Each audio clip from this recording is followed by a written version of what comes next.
सो previously जो ray optics चल रहा था आई गेस उसमें हमने ऑलरेडी 4 लेक्चर्स हो गए थे हमारे, और 4th लेक्चर में हमने रिफ्रैक्शन ऑफ लाइट स्टार्ट कर दिया हुआ था, टॉपिक रिफ्रैक्शन ऑफ लाइट।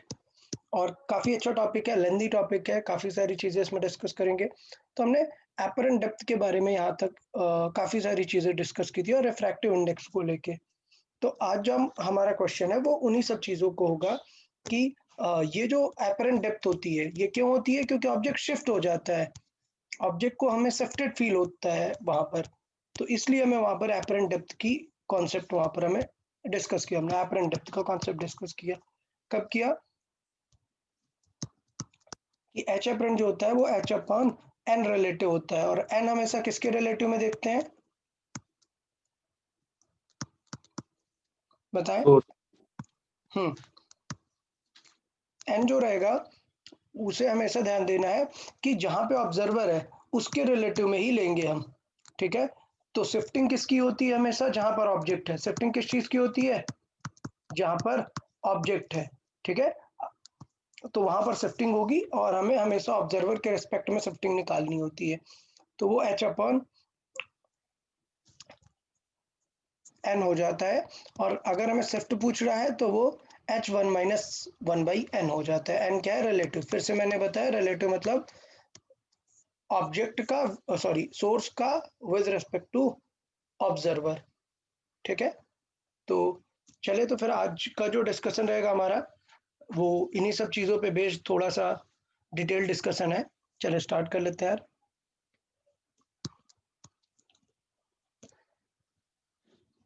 तो आज हमें शिफ्टिंग देखनी है कि अभी हमने क्या देखा है, पूरा एक मटेरियल था, मतलब जैसे मैंने क्वेश्चन बताया तो ये ऑब्जर्वर यहाँ पर था लेट से, और यहाँ पर ऑब्जेक्ट था, तो ये पूरा मीडियम ही था ना, देखें टिल द ऑब्जेक्ट ये पूरा मीडियम था। बट ऐसा जरूरी नहीं ना कि हर बार पूरा मीडियम हो, ऐसा भी तो हो सकता है कि बीच में सिर्फ एक लेयर हो और यहाँ पर ऑब्जेक्ट है। क्वेश्चन का डिफरेंस समझ में आया कि अभी ऑब्जेक्ट पूरा नहीं रखा हुआ है, सिर्फ ये इतना टाइम तक ये मटेरियल रखा हुआ है, समझ आया। तो ये आप खुद भी देख सकते हो कैसे। आपका जो स्केल होता है, आपने कई बार देखा होगा एक ग्लास स्केल भी आता है, थोड़ा थिक होता है वो, तो आप उसको as a glass slab use कर सकते हैं।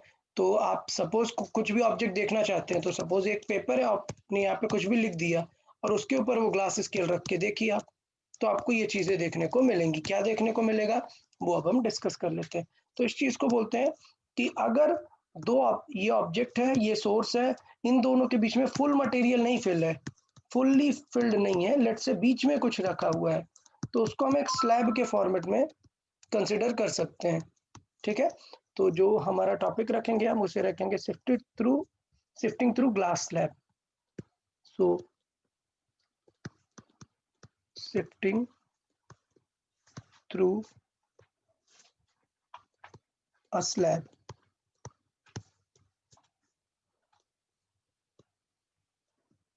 ठीक है। तो देखें दो टाइप की शिफ्टिंग हमें देखने को मिलती है। पहले हम बात कर लेते हैं हॉरिजॉन्टल शिफ्टिंग की।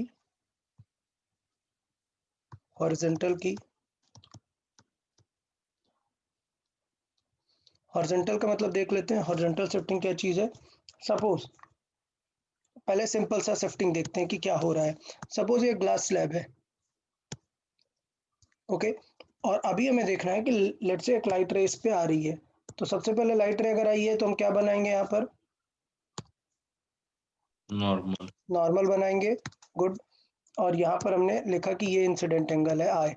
तो अगर ये इंसिडेंट एंगल है तो लाइट को जाना तो ऐसे चाहिए था, बट लाइट ऐसे जाएगी क्या, नहीं, एज पर द क्वेश्चन किधर शिफ्ट हो जाएगी, टूवर्ड्स द नॉर्मल। क्यों, क्योंकि ये जो है लेट से हम ये मान लेते हैं कि ये टी थिकनेस का क्या है, एक ग्लास स्लैब है।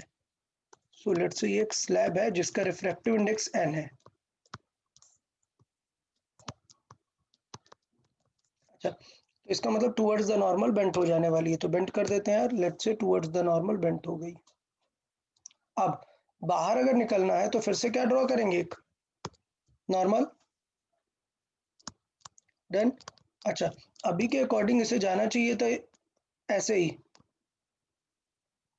ऐसे, बट क्या होगा, टुवर्ड्स द नॉर्मल बेंट होगी क्या? नहीं, अवे फ्रॉम द नॉर्मल। तो जब आप देखेंगे कि ये वापस अवे फ्रॉम द नॉर्मल जाएगी, तो ये कुछ इस टाइप पे अवे फ्रॉम द नॉर्मल हो जाएगी। समझ आया? तो एक फील करो कि क्या रे की डायरेक्शन में डेविएशन आया क्या कुछ? नहीं, ज्योमेट्रिकली जब आप देखेंगे तो कोई डेविएशन नहीं आता, बट क्या आ गया यहाँ पर? एक नई चीज, एक बहुत डिफरेंट चीज आपको देखने को मिलेगी। ये देख रहे हैं, रे बेंट हो गई है, रे बेंट हो गई है। तो इस टाइप की चीज को क्या बोलते हैं? शिफ्टिंग। ठीक है, तो हाँ। पॉइंट समझ आया कि रे यहाँ पर शिफ्ट हो गई है। इसका मतलब क्या होगा? इस शिफ्टिंग की फीलिंग क्या है? इस शिफ्टिंग को अगर आप देखें तो इसको हॉरिजॉन्टल शिफ्टिंग बोल रहे हैं। मतलब जैसे मैंने लिख दिया हुआ है, लेट्स से मैंने यहाँ पर लिख दिया कुछ फिजिक्स, ठीक है, ये आप चेक कर सकते हैं, ऐसा करके आप देख सकते हैं। अगर आप क्या करें, इसके ऊपर मैंने जैसे बताया मटेरियल एक लगा देते हैं। लेट्स से एक मटेरियल की आप क्या ले लो, कुछ ग्लास की स्लैब ले लो। तो अब मैं ये बताना चाह रहा हूँ कि जब आप इस ग्लास स्लैब में से फिजिक्स देखेंगे तो वो फिजिक्स कैसा दिखेगा आपको? यहां पर दिखेगा। समझ आया? ऐसा दिखेगा। तो आप कंपेयर कर सकते हैं कि इसका जो जो बाहर पोर्शन है उसके अकॉर्डिंग कहां पर दिखना चाहिए थी, नीचे वाली लाइन यहां पर, बट वो कहां दिखेगी? थोड़ी शिफ्टेड दिखेगी। समझ आया? शिफ्टिंग आप चेक कर सकते हैं। कोई भी थिक, इवन आप मतलब वाटर बॉटल भी रख के देख सकते हैं। अच्छा, अगर वाइट बॉटल है तो आप उसे देख सकते हैं, बट बॉटल की थिकनेस क्या होगी? काफी ज्यादा हो जाएगी, तो आपको बहुत ज्यादा डिस्टॉर्शन देखने को मिल जाएगा। बट अगर आप नॉर्मल अपनी स्केल देखें तो एक ऐसे लाइन ड्रॉ कर दो, एक लाइन ड्रॉ कर दो और इसके ऊपर रख दो स्केल, नॉर्मल जो स्केल होती है आपकी, रूलर जो है आपका, तो आपको यही दिख जाएगा कि जो आप देख रहे हो वो आपको यहाँ पर दिख रहा है, क्योंकि ओरिजिनल लाइन यहाँ पर है। समझ आया? इसका मतलब ये है कि जो यहाँ से दिखने वाला है वो शिफ्ट हो गया। लैटरल शिफ्टिंग समझ आ गई सबको? हाँ। अच्छा, अब कैलकुलेट करना पड़ेगा हमें कि कितना टिल्टिंग, कितना शिफ्टिंग हमें दिखने वाला है। तो कैलकुलेट कर लेते हैं। हमारे पास एक ही चीज है, अगर रिफ्रैक्टिव इंडेक्स दिया है तो यहाँ पर हमें कैलकुलेशन करना पड़ेगा। मान लेते हैं कि ये क्या हो गया? R1। अच्छा, ये R1 है तो ये भी R1, R ही मान लेते हैं क्योंकि दूसरा R है नहीं यहाँ पर। समझ आया? अच्छा, ये जो बाहर निकलने वाला एंगल है इसे हम R नेम नहीं दे रहे हैं, हम इसे नाम देते हैं E। क्यों? क्योंकि चीजें ऐसे होती हैं, जब कोई भी चीज अगर एंटर कर रही होती है और जब बाहर निकलती है तो बाहर निकलने वाले रिफ्रैक्शन एंगल को हम इमर्जेंस एंगल बोलते हैं। तो ये इसलिए ई थोड़ा सा फेमस हो जाता है नेम, कि हम ई को क्या बोलते हैं? Emergence angle. ओके, ये सबको क्लियर है? तो हम इसे आर नहीं ई बोलेंगे, इमरजेंस एंगल बोलेंगे।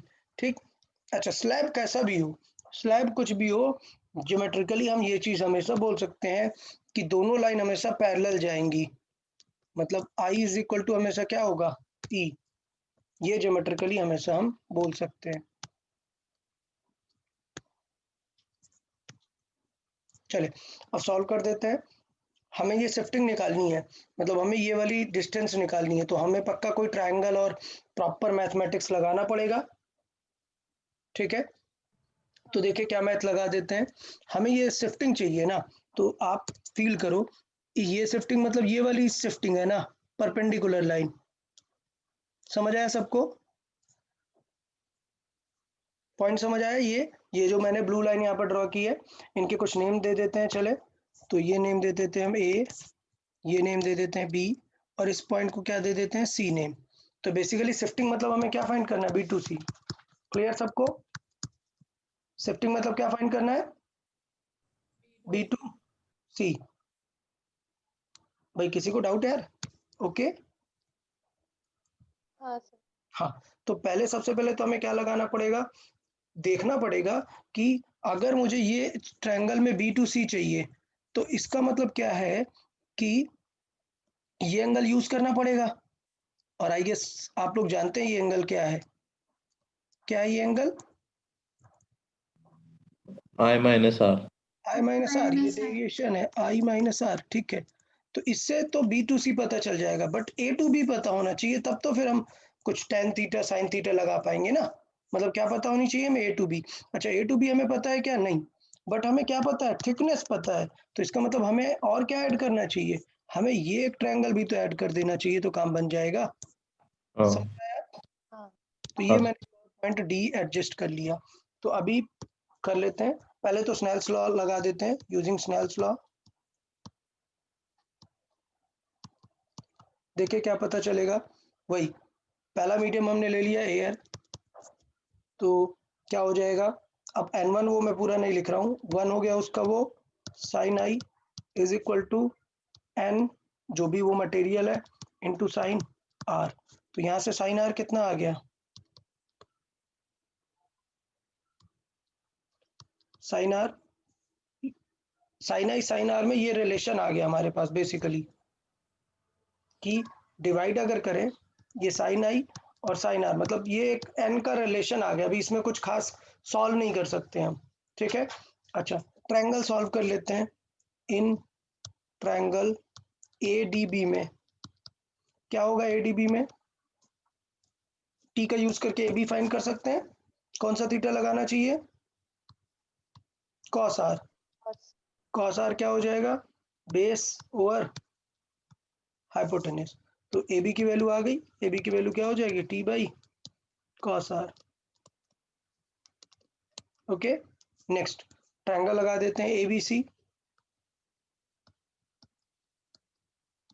ABC लगाए तो ABC में क्या लगाना पड़ेगा, कॉस थीटा टेन थीटा, कौन सा थीटा, साइन थीटा, क्योंकि परपेंडिकुलर और डायगोनल की बात हो रही है ना।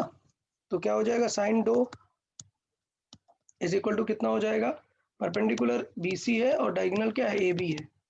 तो देखें B2C की वैल्यू कितनी हो जाएगी, BC की वैल्यू हो जाएगी AB इंटू साइन डो, और AB अभी हमने जस्ट देखा ये क्या है, T बाई कॉस, और ये क्या है, sine I minus R over cos R। तो ये हो गई हमारी क्या, शिफ्ट। BC क्या है हमारी, शिफ्ट। तो शिफ्ट का ये फॉर्मूला आप लोग को याद रख लेना है।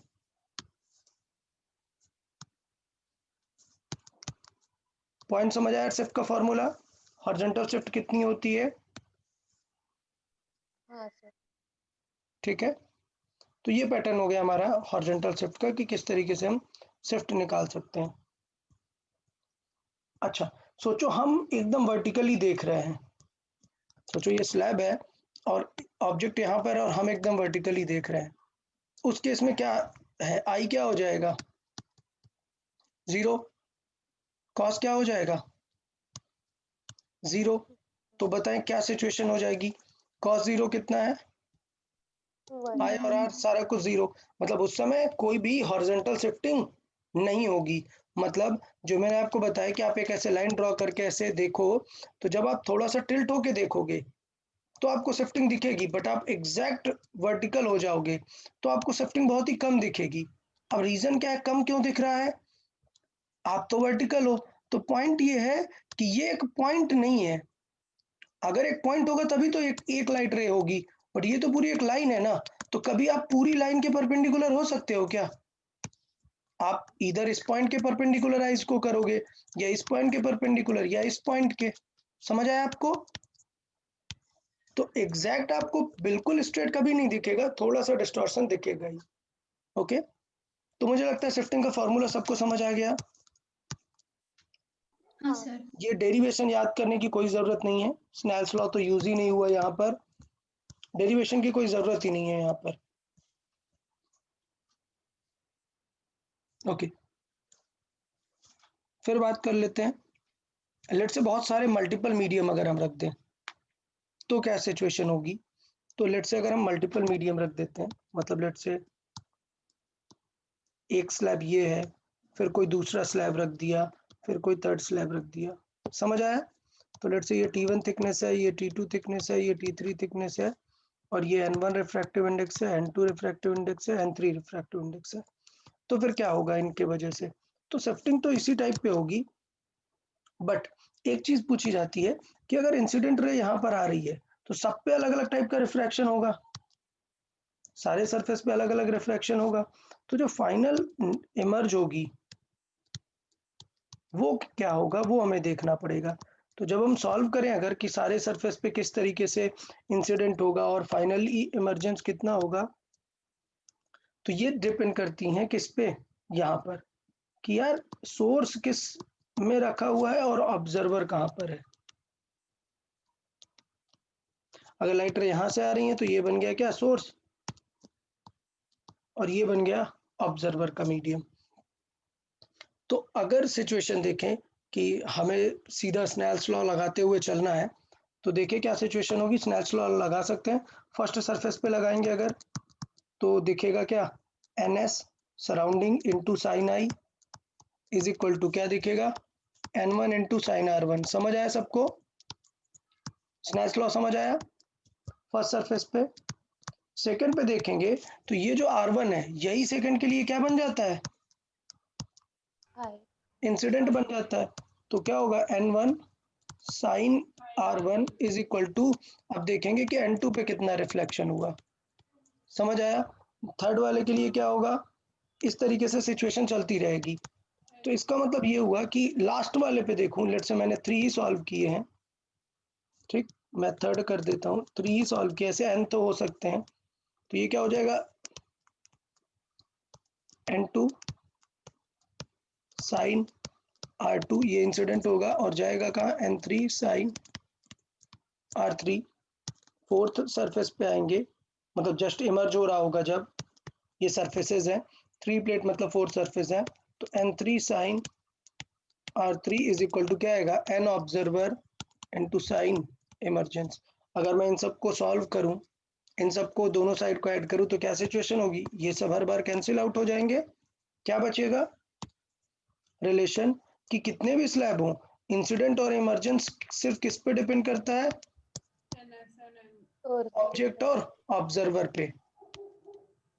तो इसका मतलब यहाँ पर जो मैंने बोला था कि इंसिडेंट और ऑब्जर्वर सेम होगा, तो ये कब सेम होगा, जब ये वाला मीडियम और ये वाला मीडियम दोनों कैसे हैं, सेम है।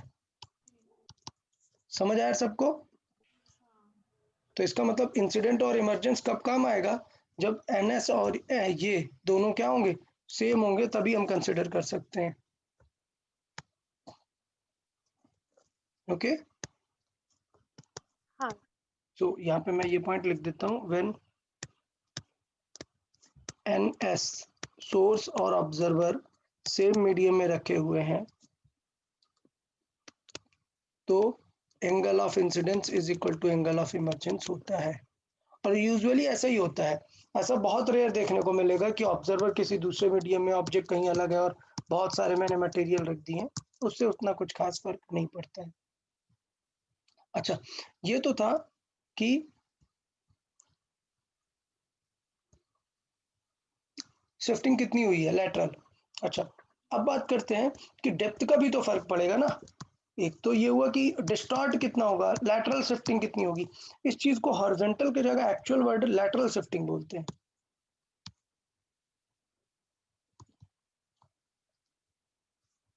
Okay, lateral shifting, lateral shifting कितनी हुई वो हमें क्लियर हुई। बट आपको ये भी पता है ना कि अगर ये मटेरियल रखा है और यहाँ पर है, तो अगर पूरा मटेरियल फिल होता तो एपरेंट डेप्थ का फील आता, बट अभी एक बीच में भी स्लैब रखा तब भी तो कुछ डिफरेंट फील आएगा ना। मतलब इसको कैसे समझेंगे, इसको समझेंगे, सपोज आपने एक पेपर पे कुछ लिख दिया, ठीक है, सपोज आपने फिजिक्स लिखा और इसके ऊपर आपने एक ग्लास का स्लैब रख दिया, तो ये फिजिक्स आपको डिस्टॉर्ट दिखेगा क्या, आप फील ही नहीं कर पाओगे ना। फिजिक्स थोड़ा सा लैटरल शिफ्ट हो जाएगा, मतलब फिजिक्स कहाँ पर दिखेगा आपको, यहाँ पर दिखेगा। समझ आया सबको, लैटरल शिफ्ट हो गया, ये समझ आया। लैटरल शिफ्ट कब फील कर पाओगे, जब आप ऐसा कुछ रखो, मटेरियल इधर रखो, एक एयर में रहने दो, तब आप शिफ्ट को देख पाओगे कि हाँ देखो ऊपर इधर दिख रही है जबकि inside that glass slab shifted दिख रही है। समझ आया। पूरा ग्लास स्लैब रख दोगे तो शिफ्टिंग कभी फील कर पाओगे क्या, नहीं। ओके। नंबर 2 कि इसके साथ साथ ये वो वाला क्वेश्चन भी बन गया ना, जो बकेट के अंदर वाटर फिल कर दिया था, तो बॉटम वाला अगर हम ऊपर से देखें तो अपलिफ्टेड भी तो दिखता है ना। इसका मतलब ये शिफ्ट तो ठीक है हुआ ही, अपलिफ्टेड भी दिखेगा ना। मतलब अगर यहाँ पर लिखा हुआ है फिजिक्स और आपने ऐसे ग्लास स्लैब रखा तो ये फिजिक्स थोड़ा सा आपको ऊपर दिखेगा, क्लोजर। समझ आया? हाँ, मतलब एक क्लासरूम है, यहाँ पर हम खड़े हैं, ठीक है, और यहाँ पर लेट्स से स्टूडेंट्स बैठे हुए हैं, और यहाँ पर एक सडनली मैं एक बड़ा सा ग्लास स्लैब लगा दूं, तो इसका मतलब आप हमें क्लोजर दिखेंगे। पॉइंट समझ आया सबको? हाँ। तो ये किस टाइप की शिफ्ट हो गई? ये एपरेंट डेप्थ वाला कॉन्सेप्ट हो गया। ओके। हाँ। तो ये दूसरे टाइप का शिफ्टिंग हो गया, जिसे हम, अगर हमने ऐसे हॉरिजॉन्टल में बनाया तो हॉरिजॉन्टल शिफ्टिंग हो जाएगी, अगर वर्टिकल पे देखा तो इससे क्या बोल देंगे? वर्टिकल शिफ्टिंग बोल देंगे। तो इसलिए सिर्फ मैं इसे शिफ्टिंग ही लिख रहा हूँ, ठीक है, कुछ भी ऐसा वर्ड यूज नहीं कर रहा हूँ, जस्ट शिफ्टिंग ही लिख देते हैं। तो देखें कॉन्सेप्ट क्या था। सपोज ये ऑब्जेक्ट था, ऑब्जेक्ट, और ये किसी मीडियम पे रखने की जगह हमने यहाँ पर क्या रख दिया? एक स्लैब रख दिया टी थिकनेस का। तो यहाँ पर जो ऑब्जर्वर होगा उसे क्या फील होगा, ये आपको बताना है।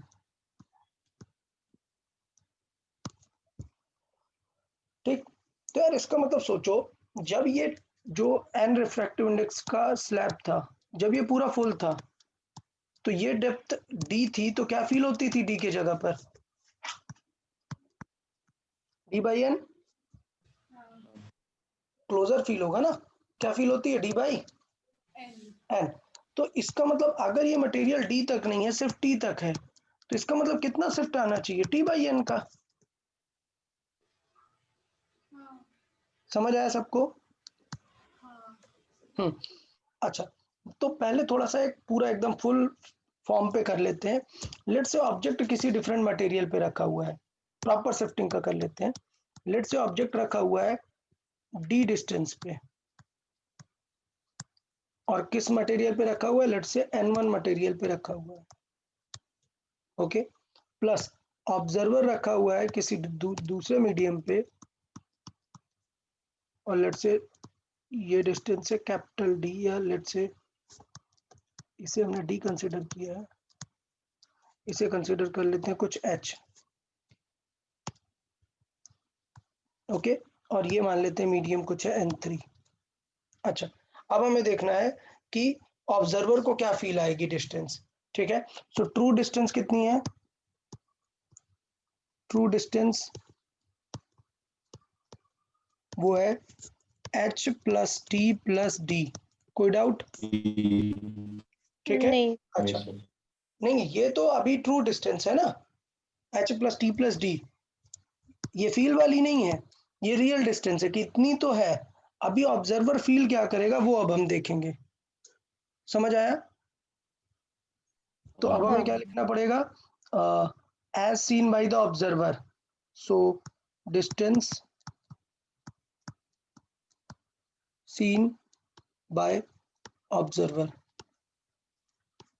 तो वो क्या करेगा? वो शिफ्टिंग फील होगी। अच्छा, तो शिफ्टिंग किस में होती है? जहां पर ऑब्जेक्ट रखा हुआ। ऑब्जेक्ट हो। ठीक है। अच्छा, तो इसका मतलब डी वाली हाइट शिफ्ट होगी। बट क्या, मैंने और क्लियर करने के लिए यहां पर ये बनाया हुआ है कि ऐसा नहीं है जहां पर ऑब्जेक्ट है, जहां पर ऑब्जर्वर है वहां पर शिफ्ट नहीं होती, बाकी सब जगह पर शिफ्ट होगी। मतलब डी भी शिफ्ट होगा क्योंकि डिफरेंट मीडियम है, और इसको मान लेते हैं N2, और ये जो स्लैब है ये भी शिफ्ट होगा, इस पे भी शिफ्ट होगी, सिर्फ शिफ्टिंग किस पे नहीं होगी? N3। N3 में। ऑब्जर्वर पे शिफ्टिंग नहीं होती, बाकी सब पे शिफ्टिंग होगी। समझ आया? तो अगर मैं टोटल शिफ्टिंग देखूं तो टोटल शिफ्ट कितनी हो जाएगी? टोटल शिफ्ट, टोटल शिफ्ट, तो सबका अपना अपना अलग अलग शिफ्ट रहेगा। कैसे? पहले तो डी डिस्टेंस शिफ्ट होगी, डी डिस्टेंस कितनी हो जाएगी? डी 1-1/n/r, प्लस फिर क्या शिफ्ट होगी? टी शिफ्ट होगी 1-1/nr। कौन सी शिफ्ट नहीं होगी? h। H will remain same as observer as that is the distance in which observer is present. समझ आ रही है सबको? शिफ्टिंग का कोई डाउट? दोनों को शिफ्ट समझ में आया कि कितनी शिफ्ट फील होगी? हाँ।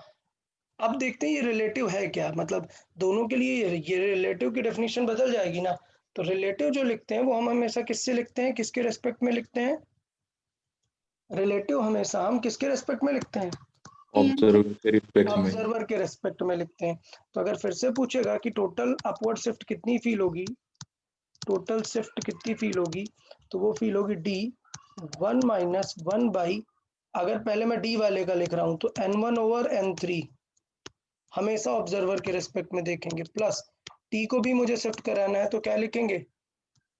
1 minus 1 by 1 into 1 in 3। By n3। तो ये काफी अच्छा चीज था, ये आपको यहाँ पर थोड़ा सा ध्यान देना था कि जो relative is always with respect to observer. अच्छा, अब अगर आपसे डिस्टेंस पूछेगा तो इसका मतलब टी आपको टी जैसा फील होगा क्या? नहीं, टी कैसा फील होगा? T by n relative. D कैसा फील होगा आपको? D by n relative. समझ आया? टोटल डिस्टेंस कितनी फील होगी? सो एपरेंट डिस्टेंस कितनी फील होगी देखें। एपरेंट डिस्टेंस वो कितनी हो जाएगी? और एच तो रहेगी, टी शिफ्ट हो जाएगी, टी कितनी बचेगी? T by n relative. N relative क्या होगा? n2 और n3 प्लस डी ओवर क्या हो जाएगा? n1 और n3। ठीक, तो ये सारी सिचुएशन होंगी। तो मुझे लगता है ये कॉन्सेप्ट अभी सबको ओके हो जाना चाहिए कि किसके रेस्पेक्ट में हमेशा देखना है? ऑब्जर्वर कहाँ पर है। ठीक, अच्छा, अभी इस क्वेश्चन को मैंने बताया था कि ये बहुत रेयर क्वेश्चन है कि आपको ऐसा देगा कि दोनों मीडियम बदल दिया है। आपको यूजुअली क्या रखता है? सिर्फ ये ग्लास स्लैब ही रखता है। ठीक है, तो लेट्स से ये टी थिकनेस का एक मीडियम है जिसका रिफ्रैक्टिव इंडेक्स है n। ठीक, और वो जो ऑब्जर्वर और ऑब्जेक्ट है वो सेम मीडियम में रखे हुए हैं। ओके, तो ये जो ऑब्जेक्ट है ये सेम मीडियम में रखा हुआ है एज ऑब्जर्वर। तो ये बताओ, अगर ऑब्जर्वर उसी मीडियम में, ऑब्जेक्ट उसी मीडियम में, तो क्या ये शिफ्ट होगा क्या ऑब्जेक्ट? जब सेम मीडियम में ऑब्जर्वर है और उसी मीडियम में ऑब्जेक्ट है तो क्या इस साइड पे कोई शिफ्टिंग होगी क्या? नहीं। ओके, तो डी पे कोई भी शिफ्ट नहीं होगा और एच पे कोई भी शिफ्ट नहीं होगा। सो मैं लिखूं when n1 is equal to n3। Okay, और लेट्स से इसे क्या बोल देते हैं हम? एयर या कोई भी डिफरेंट मीडियम उसे कंसिडर कर लेते हैं। ठीक है, तो मान लेते हैं ये क्या है? 1 एयर। ठीक, और n2 को क्या बोल देते हैं?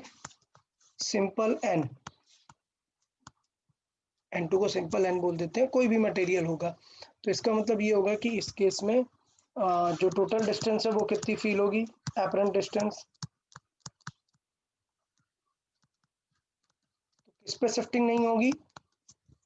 एच पे शिफ्टिंग नहीं होगी, टी की शिफ्टिंग टी बाई एन हो जाएगी और डी की भी शिफ्टिंग नहीं होगी। बड़ी सिंपल सी बात है। डी की शिफ्टिंग क्या होती है? डी की शिफ्टिंग होती है ये जो डी जिस मीडियम में है that is n1 over n3। अभी अगर ऑब्जर्वर और ऑब्जेक्ट सेम मीडियम में तो फिर कैंसिल हो जाएगा ना ये, तो कोई शिफ्ट होगा क्या? नहीं होगा। शिफ्टिंग देखें अगर कितना अपलिफ्ट हो जाएगा, तो एच और डी में शिफ्ट हुआ क्या? नहीं, किस में शिफ्ट होगा? सिर्फ टी में माइनस 1 बाई एन। ठीक है, तो किसी भी ग्लास स्लैब में अगर दोनों सेम मीडियम में रखे हुए हैं तो हम शिफ्टिंग का डायरेक्ट ये फॉर्मूला लगा सकते हैं क्या? T 1 minus 1 by n. Done. हाँ। तो ये चीज थोड़ा सा आपको ये फॉर्मूला याद रखना है कि शिफ्टिंग का होगा T1 माइनस 1 बाई एन, क्योंकि यूजुअली दोनों तरफ सेम मीडियम रहता है तो उतना कभी प्रॉब्लम नहीं होता। ठीक है, अच्छा, तो ये सिचुएशन हो गई। अब इवन लेट्स से मैं मल्टीपल स्लैब्स रख देता हूँ, तो फिर क्या फर्क पड़ेगा देखें। मतलब ये एक ऑब्जेक्ट है और लेट्स से मैंने 2-3 स्लैब रख दिए।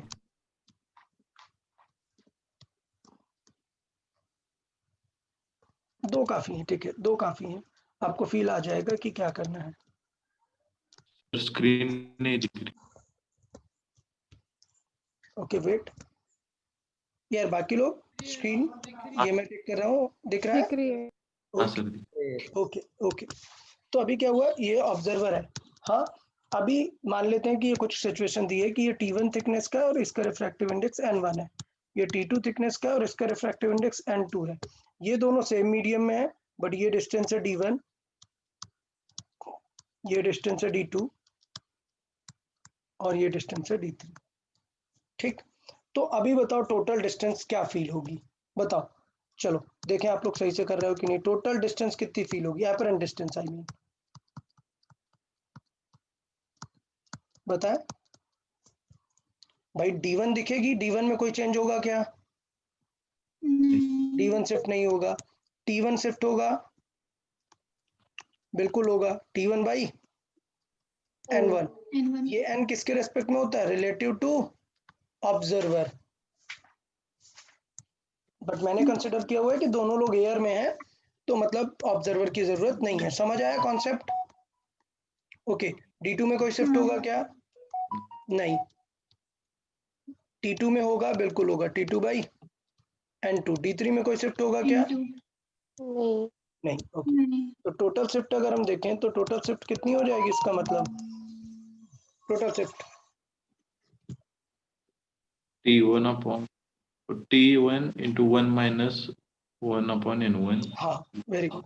Okay, T2 just hold on a second everyone, hold on.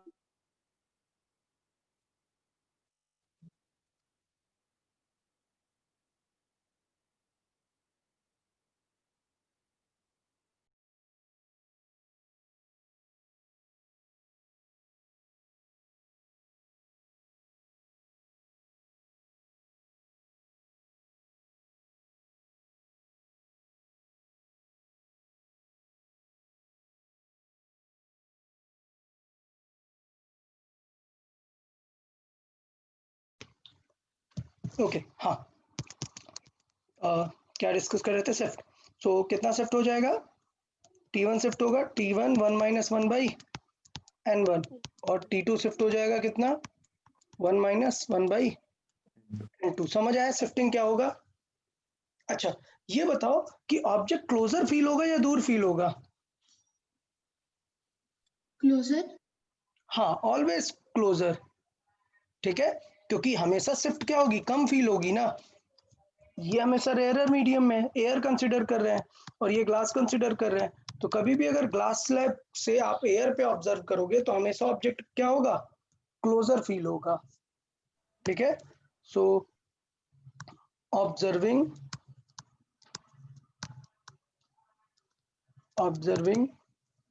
Through glass slab will bring or will shift the object closer to observer।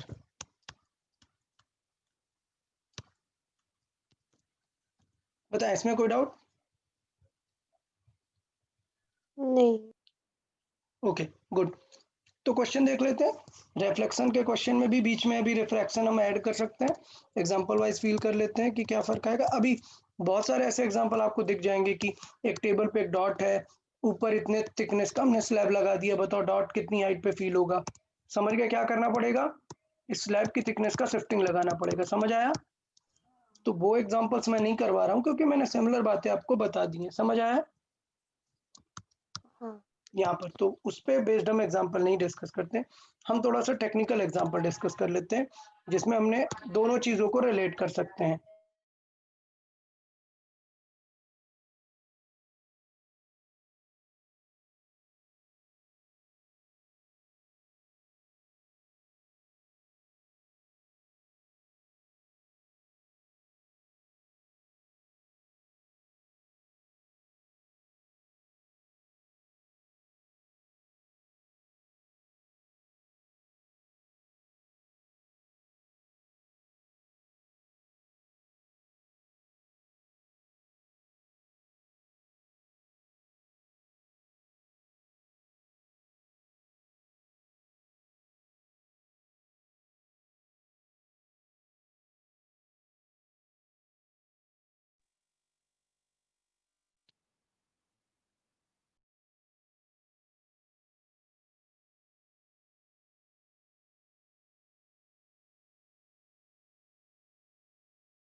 चलिए पहले ऑब्जेक्ट ए के लिए फाइंड करें, ए का इमेज कहाँ पर बनेगा, लोकेशन फाइंड करें।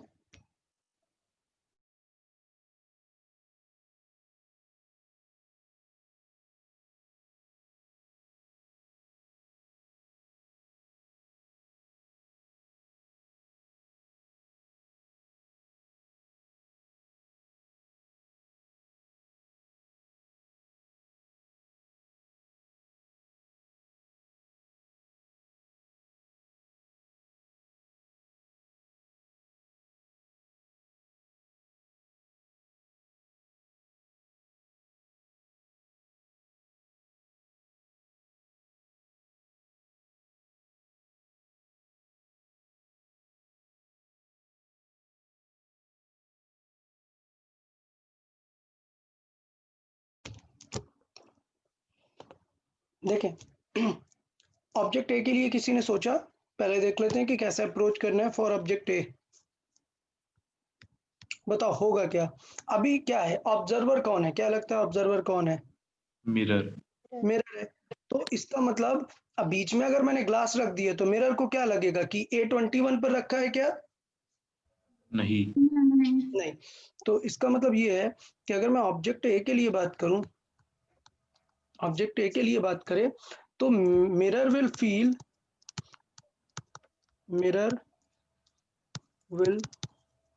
सी द ऑब्जेक्ट क्लोजर। ठीक है, मतलब मिरर को पास दिखने वाला है। तो अभी कहां पर है, अभी तो u कितना है 21 है, बट हम 21 लेंगे क्या? नहीं, हम देखेंगे कि कितना ये जो है ये स्लैब कितना शिफ्ट करा देने वाला है। तो देखो कितना शिफ्ट करा देगा स्लैब, शिफ्ट निकाल सकते हैं, बताओ कितना हो जाएगा शिफ्ट? T1 - 1 by n। हाँ, तो इसका मतलब ये हुआ कि सॉल्व करें अगर t कितना है 3, 1 - 1 बाई n कितना है 3/2, तो सॉल्व करेंगे तो ये क्या आ जाएगा 2/3। सो इसे सॉल्व करेंगे, फाइनली सॉल्व होकर आंसर क्या आ जाएगा 1 सेंटीमीटर। तो इसका मतलब क्या होगा, मिरर को क्या लगेगा, ऑब्जेक्ट कहां पर रखा है? फॉर मिरर 20 पर। एग्जैक्टली, फॉर मिरर ऑब्जेक्ट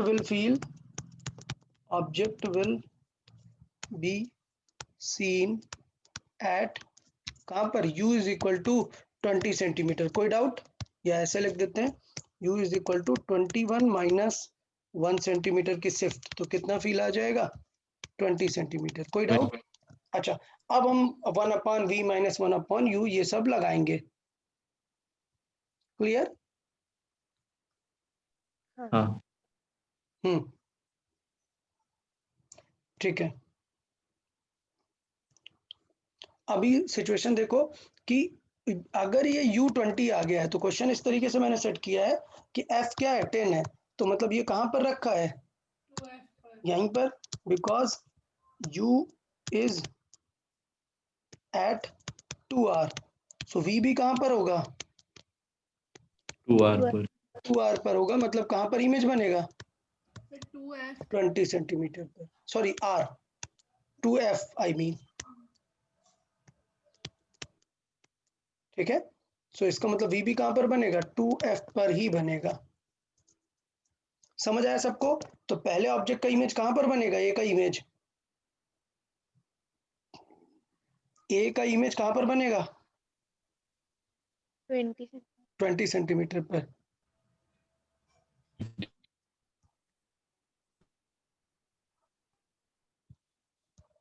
अभी देखें, अभी एक गड़बड़ होगी हमसे, क्या कि सोचो सिचुएशन सोचो, जब इमेज बनना है वापस से, कहां पर इमेज बनने वाला है 20 पर बनने वाला है, तो क्या वो रेज इस ग्लास स्लैब को वापस से क्रॉस करेंगी या नहीं?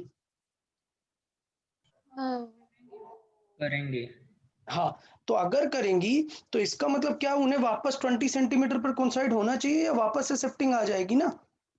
तो इसका मतलब सिचुएशन ये हुई कि क्वेश्चन में मैं आपको ये बताना चाह रहा था कि ऐसा इतना भी सिंपल नहीं रहेगा क्वेश्चन कि आप सोचो कि एक बार शिफ्ट होने से काम बन गया, नहीं, केयरफुल रहना पड़ेगा आपको कि पहले ऑब्जेक्ट यहाँ था, अब ये इसे क्लोजर फील हुआ, ठीक है, लेकिन अगर इसने इसका इमेज यहाँ पर बना दिया रिफ्लेक्ट करके, तो ठीक है, नो प्रॉब्लम। लेकिन सोचो अगर रिफ्लेक्शन वापस इस मिरर से गया, तो अगर इस तरफ जाने में इसने बेंट किया था, तो वापस इस तरफ आने में वो क्या करेगा, वापस से वहीं पर ले जाएगा ना जहां पर उन्हें जाना चाहिए। तो पॉइंट समझ आया कि जो रिफ्लेक्टेड रेज हैं वो वापस ग्लास स्लैब से पास होने वाली हैं, यहां पर आ रही थी, बट वापस से ग्लास स्लैब क्या करेगा, उनको डाइवर्ज करा के वहीं पर कोइंसाइड करा देगा। समझ आया? तो इसका मतलब ये है कि V20 बनना चाहिए, but reflected rays again will pass through this, okay, but reflected rays will pass again through slab। तो इसका मतलब क्या सिचुएशन होगी, अगेन थ्रू द स्लैब अगर वो पास हुआ, तो इसका मतलब ये होगा कि फिर से 1 सेंटीमीटर की रिवर्ट शिफ्ट आ जाएगी, 1 सेंटीमीटर रिवर्स शिफ्ट। तो इसका मतलब क्या होगा, फाइनल इमेज कहां पर बनने वाला है, 21 पर ही बनेगा। तो फाइनल इमेज क्या होगा, V will be at 21 centimetre. तो इस क्वेश्चन में दो बहुत ही अच्छे पार्ट हुए। क्या, पहला तो आपको 1/f is equal to 1/v plus 1/u ये सॉल्व करने की जरूरत नहीं पड़ी, क्योंकि वो 21 था, बट शिफ्ट करा के कहाँ पे फील कर दी, 20। बट बिकॉज 20 उस ग्लास स्लैब को क्रॉस करके था, तो फिर से उसने 1 सेंटीमीटर की शिफ्ट करा के कहाँ पे बना दिया फाइनल इमेज, 21 पर। ठीक है। अच्छा, सेकेंड केस में अगर किसी रीजन की वजह से इसका इमेज इस ग्लास स्लैब के इधर बन गया, तो क्या वापस शिफ्टिंग हुई क्या, नहीं होगी। तो फिर करेक्ट आंसर होगा। तो इसका मतलब हमें एग्जाम में चेक करना रहेगा कि वापस रिवर्स में ग्लास स्लैब को क्रॉस तो नहीं कर गए, अगर क्रॉस कर गए तो शिफ्ट लगाएंगे, नहीं किया तो फिर नहीं लगाएंगे। ओके, तो आप ये 41 वाला सॉल्व करें। 41 वाला सिंपल है, शिफ्ट उतनी है, तो क्या फील आएगा मिरर को, फॉर ऑब्जेक्ट बी मिरर को क्या फील आएगा, 40 पर। ऑब्जेक्ट बी शिफ्ट कितनी है, शिफ्ट तो वही है, shift is equal to t 1 minus 1/n। Solve किया तो 1 सेंटीमीटर आया, सो u कितना आएगा, 41 माइनस 1 मतलब कितना, 40 सेंटीमीटर की फील आएगा। अब सॉल्व कर दें, v निकालें, f कितना है, f है 10 सेंटीमीटर। चले सॉल्व करें जल्दी से, v निकालें और उसके बाद देखें कि वो मिरर के पहले पड़ रहा है या बाद में पड़ रहा है, उसके अकॉर्डिंग करेंगे।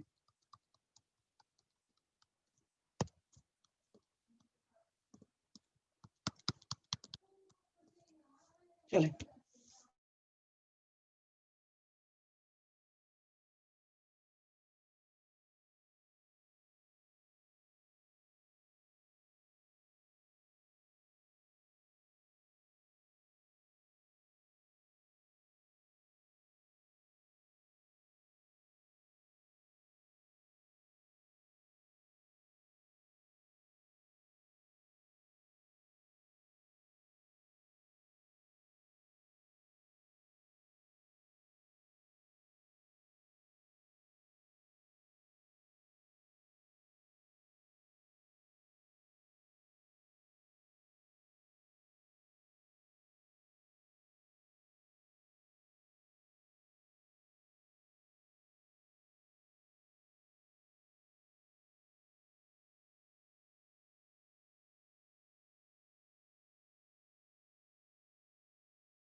ओके।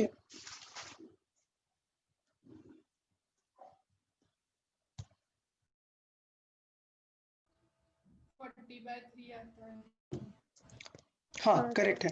अभी देखो सिचुएशन, अभी ये किस टाइप का मिरर है, मिरर बताओ, कॉनकेव या कॉन्वेक्स, कॉनकेव। तो एफ मुझे नेगेटिव यूज करना चाहिए था, अच्छा, मैंने ऐसा कुछ बताया कि परमानेंट कंसिडर करके चलो नेगेटिव? नहीं, मैंने क्या बताया था, हमेशा किसके अकॉर्डिंग देखो, क्वेश्चन के अकॉर्डिंग। वो बताया जाता है आपको, बट वो फ्रेम कंसिडर किया जाता है अलग तरीके से बुक में। तो उसके अकॉर्डिंग तो आप याद रखो कि एफ नेगेटिव होता है, बट क्वेश्चन सॉल्विंग में मैंने क्या समझाया, आप एकदम सिंपल वे पे देखो, क्या इधर को पॉजिटिव बोलो और इधर को नेगेटिव। तो बताओ यू कैसा है, पॉजिटिव, एफ कैसा है, पॉजिटिव। पॉजिटिव, ठीक। पॉजिटिव। लेकिन हाँ, लेकिन अगर आपने यू नेगेटिव ले लिया, सॉरी एफ नेगेटिव ले लिया, तो फिर यू को भी क्या लेना पड़ेगा, नेगेटिव लेना पड़ेगा, तब काम बनेगा। तो वैसा कुछ मत करो, जैसा मैंने सिखाया है वैसा ही कंसिडर करो, क्या कि इस तरफ वाले को पॉजिटिव मानते हैं और इस तरफ वाले को नेगेटिव। ओके, तो इसका मतलब इस क्वेश्चन में मैं एफ को क्या रखूंगा, 1/+10 रख दूंगा, 1/b प्लस यहाँ पर क्या रख दूंगा, u की वैल्यू +40 ही रख दूंगा, ठीक है। सो 1/b देखो सॉल्व करके कितना आ जाएगा, यहाँ से 1/10 माइनस 1/40, सो सॉल्व करें, 4 का मल्टीप्लाई कर सकते हैं तो क्या आ जाएगा 3/40। सो इसका मतलब क्या हुआ 40/3। 40/3 वैल्यू देखो, क्या 17 से कम है, हाँ, सो 40/3 इट इज 13.3। तो इसका मतलब क्या हुआ कि वो जो ये v है ये तो 16 पे है ना, 17 पे, और वो इमेज कहाँ पर बन रहा है, यहाँ पर। तो इमेज यहाँ पर बन रहा है, क्या वापस क्रॉस किया क्या इसने, नहीं नहीं। किया। तो इसका मतलब यही क्या होगा, फाइनल इमेज होगा। समझ आया? हाँ। So no shifting as reflected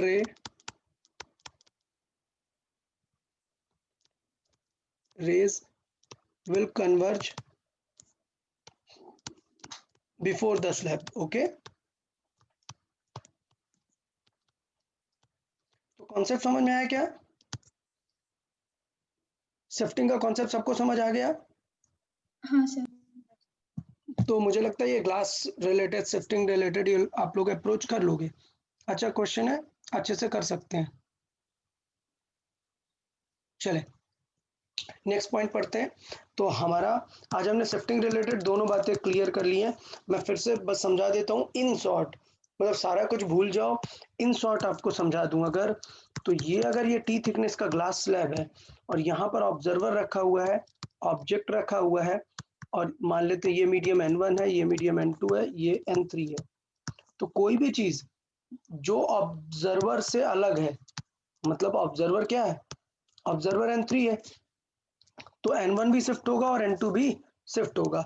लेकिन अगर इसे मैं n जितना ही कर दूं, मतलब ऑब्जर्वर जितना ही कर दूं, तो ये तो सेम मीडियम हो गया, शिफ्ट होगा क्या, अब नहीं होगा, ठीक है। तो अगर कोई दोनों मीडियम सेम है तो शिफ्ट क्या होगा, सिर्फ ये वाला मीडियम होगा। अगर ये अलग दे दिया, n1 दे दिया, n3 दे दिया, मतलब लाइक ये वाटर है, फिर ग्लास है, और फिर एयर है। समझ आया? सो ऑब्जर्वर कहाँ है, एयर पे, जबकि ऑब्जेक्ट वाटर रखा है, वाटर के बाद एक ग्लास की प्लेट रखी हुई है। तो इसका मतलब दोनों में शिफ्टिंग आएगी, यहाँ पे भी शिफ्टिंग आएगी इसकी डिस्टेंस की, और यहाँ पे शिफ्टिंग आएगी इसकी। इस डिस्टेंस पे कोई शिफ्टिंग रहेगी क्या जहाँ पर ऑब्जर्वर है? नहीं। ओके, तो शिफ्टिंग का पूरा समझ में आ गया ना क्या रोल है।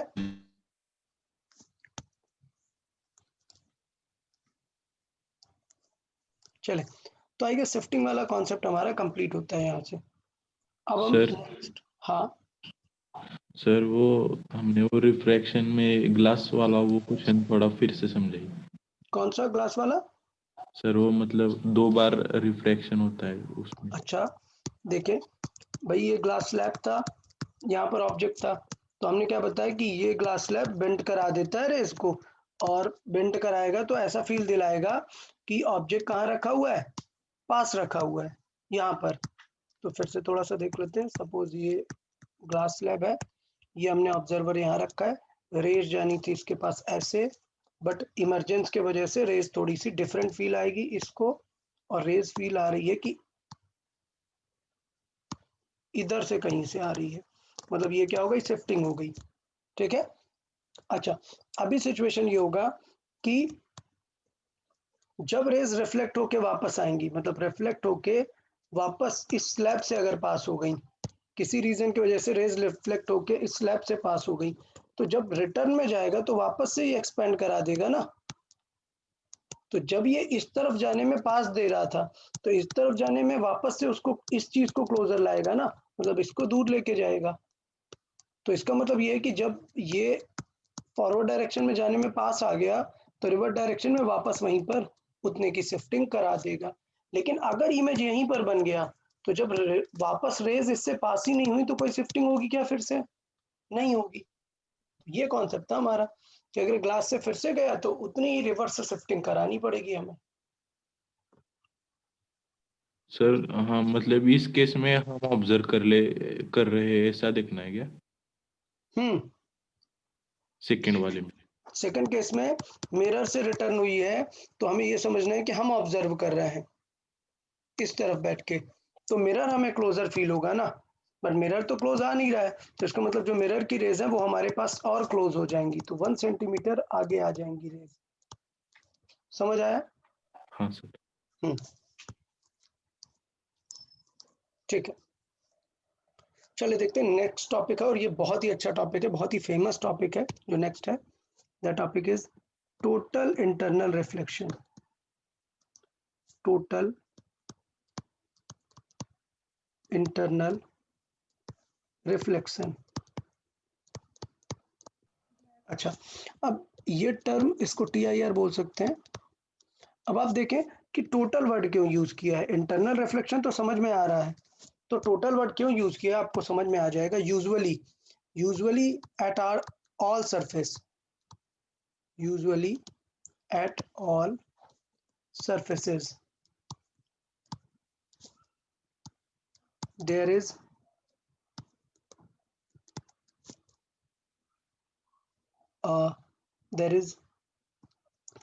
neither pure reflection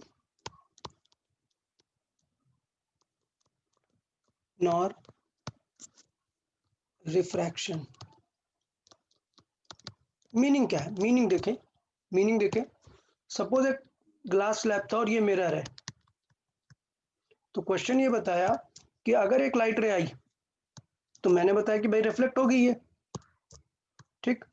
तो क्वेश्चन ये है कि कभी भी ऐसा नहीं होता कि अगर ये 100% एनर्जी लेके आई है तो ये 100% आ जाए, ये कुछ कम ही जाएगी हमेशा। ऐसा कभी नहीं होगा कि आपने 100% बताया, कुछ ना कुछ एनर्जी लॉस होगा ही होगा। तो लेट्स से ये 99.5% ही पहुंची, तो इसका मतलब बाकी 5% कहाँ हुई? 0.5% वो कहाँ चली गई?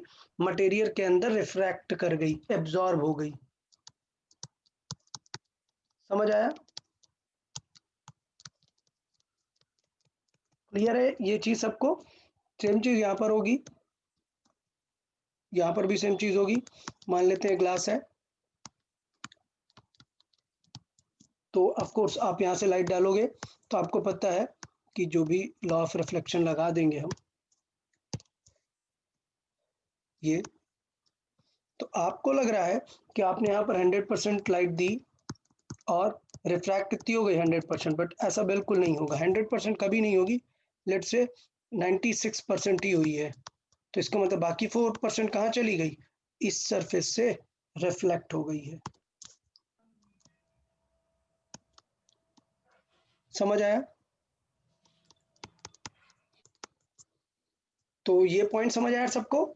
Usually at all surface there is neither pure reflection और प्योर रिफ्रैक्शन, मतलब कि कुछ पार्शियल तो होगा ही। बट अब हम ये वाला केस देख लेते हैं कि व्हाट इज TIR। ठीक है, तो TIR की बात करें, TIR कभी भी होगा तो TIR आपको समझना है कि ये पॉसिबल ही सिर्फ एक ही केस में है। कब? When the light rays are travelling from denser to rarer medium, so it happens when light travels from denser to rarer medium, denser to rarer medium. Example कैसे देखेंगे डेंसर टू रेयर मीडियम का? मतलब कुछ ऐसा कि ये water ले लो, jar ले लो एक, और यहाँ पे टॉर्च लगा दो, तो इस बार जो लाइट जाएगी वो कहाँ से कहाँ जा रही है? Denser to rare. तो वहां पे TIR होने की पॉसिबिलिटी है। अब देखें TIR है क्या चीज, आप देखेंगे, फील करें। तो TIR फील करवाते हैं, देखें। ये मान लेते हैं हम क्या, डेंसर मीडियम, और ऊपर कैसा मीडियम है, रेयर मीडियम। अच्छा, लेट्स से यहाँ पर एक लाइट रे इंसिडेंट हुई, लाइट रे इंसिडेंट हुई। सबसे पहले हम क्या बना लेंगे, नॉर्मल। इसे जाना चाहिए था इधर, बट डेंसर टू रेयर जा रही है, बताएं किस तरफ जाएगी? अवे फ्रॉम द नॉर्मल हो जाएगी? कोई डाउट किसी को? नहीं। Okay good, away from the normal होगी। अच्छा, इन दोनों का साइन का रिलेशन होता है। साइन का रिलेशन ऐसा होता है क्या कुछ कि लेट्स से साइन का कर्व देखें, तो क्या साइन का कर्व ऐसा होता है क्या कि फर्स्ट 30 डिग्री में जितना चेंज होगा बाद में 30 डिग्री में भी उतना होता है? ऐसा कुछ होता है क्या सिमेट्री? नहीं ना? नहीं। ओके, तो इसका मतलब ये है कि जब मैं आई को बढ़ाऊंगा तो ऐसा बिल्कुल नहीं होता कि अगर मैं ये 10 डिग्री बढ़ाऊंगा तो ये भी 10 डिग्री बढ़ेगा। नहीं, ये वैल्यू ज्यादा स्पीड से बढ़ती है यहाँ पर, जब हम यहाँ पर थोड़े से चेंज लेके आते हैं। तो इसका मतलब ये है कि अगर मैं आई को और बढ़ाना ट्राई करूं और आई को किसी एक ऐसे एंगल पर इंसिडेंट कराऊं जिसके लिए ये जो रिफ्लेक्टेड रे है इतना ज्यादा एंगल कर दें कि रिफ्लेक्टेड रे को जाना इधर था, बट इतना ज्यादा रिफ्लेक्ट हो जाए कि रिफ्लेक्टेड रे एकदम सरफेस से पास होने लगे, तो मतलब रिफ्लेक्शन कितना हो जाए, 90 डिग्री पर रिफ्रैक्टेड एंगल हो जाए। तो इस टाइप का जो इंसिडेंट एंगल है, ये जो इंसिडेंट एंगल है, इसको बहुत ही स्पेशल इंसिडेंट एंगल नेम देते हैं। इसे हम नेम देते हैं IC। ठीक है, IC का मतलब क्रिटिकल एंगल हम बोल सकते हैं। ठीक है, C बोल देते हैं actually, I is equal to हम क्या बोल देते हैं, C। ठीक, वेयर C मतलब क्या है, where C is called critical angle. अच्छा, C को कुछ बुक्स में IC भी लिखते हैं, तो टेंशन नहीं लेने लग जाना, एज पर द बुक समझ जाना। सो वेयर C, और उसको IC भी बोलते हैं क्रिटिकल एंगल को।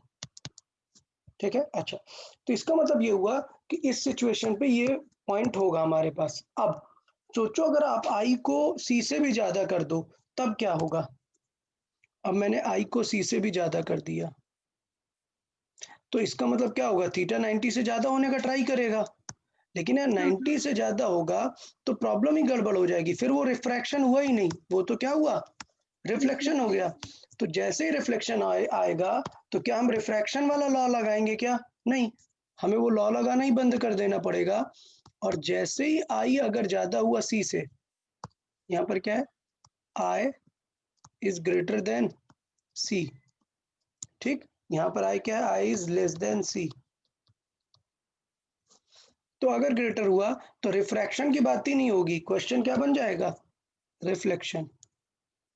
आप समझे, जब लाइट रे इस मीडियम से दूसरे मीडियम में जा रही थी, मतलब ये मीडियम से लाइट रे जा रही थी, तो क्या होता है, लाइट रे इधर से गई तो रिफ्रैक्ट कर जानी चाहिए। सो लेट से 100% थी और लेट से 98% रिफ्रैक्ट कर दी, तो बाकी 2% क्या हो रही होगी, पार्शियली रिफ्लेक्ट। समझ आया भाई ये?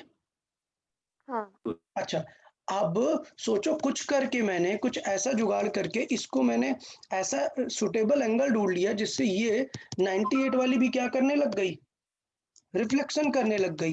तो इसका मतलब 2 और 98 दोनों मिल जाएंगे ना, मतलब क्या आएगा, 100% रहेगा ना। समझ आया? तो ये एक ऐसी सिचुएशन क्रिएट कर देता है जो किस वर्ड को रेफर करता है? Total reflection. इस केस में क्या हो रहा है? प्योर रिफ्लेक्शन हो रहा है, 100% रिफ्लेक्शन हो रहा है। तो नेम समझ में आया सबको कि टोटल इंटरनल रिफ्लेक्शन क्यों बोलते हैं इस सिनेरियो को? हाँ ओके गुड। तो ये मैं डिटेल लिख नहीं रहा हूँ, ऐसा कुछ ज़रूरत नहीं है कि टोटल क्यों बोलते हैं, बट आप लोग को समझ में आ जाना चाहिए कि why this word is use, total internal reflection. तो अब इसे हम आर की जगह मतलब आई इज इक्वल टू आर ही रखेंगे। अब रिफ्रैक्शन सॉल्व करने की जरूरत नहीं, ये क्या बन गया? अब रिफ्लेक्शन का क्वेश्चन बन गया। तो this sort of scenario is called total internal reflection. So this is TIR। तो बेसिकली TIR कब होगा? when the angle of incidence is greater than the critical angle। ठीक है। एंड क्रिटिकल एंगल कैसे डिफाइन है? जिसके लिए रिफ्रैक्शन कितना हो? 90 डिग्री हो। तो डेफिनेशन लिखूं क्या? क्रिटिकल एंगल कैसे डिफाइन है बताएं? क्रिटिकल एंगल की डेफिनेशन क्या हो जाएगी बताएं? where the refraction angle gets 90 degrees. हाँ, the angle of incidence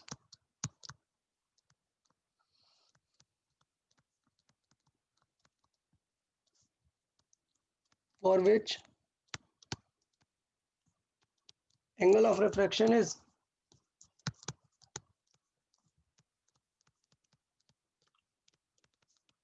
is 90 degree.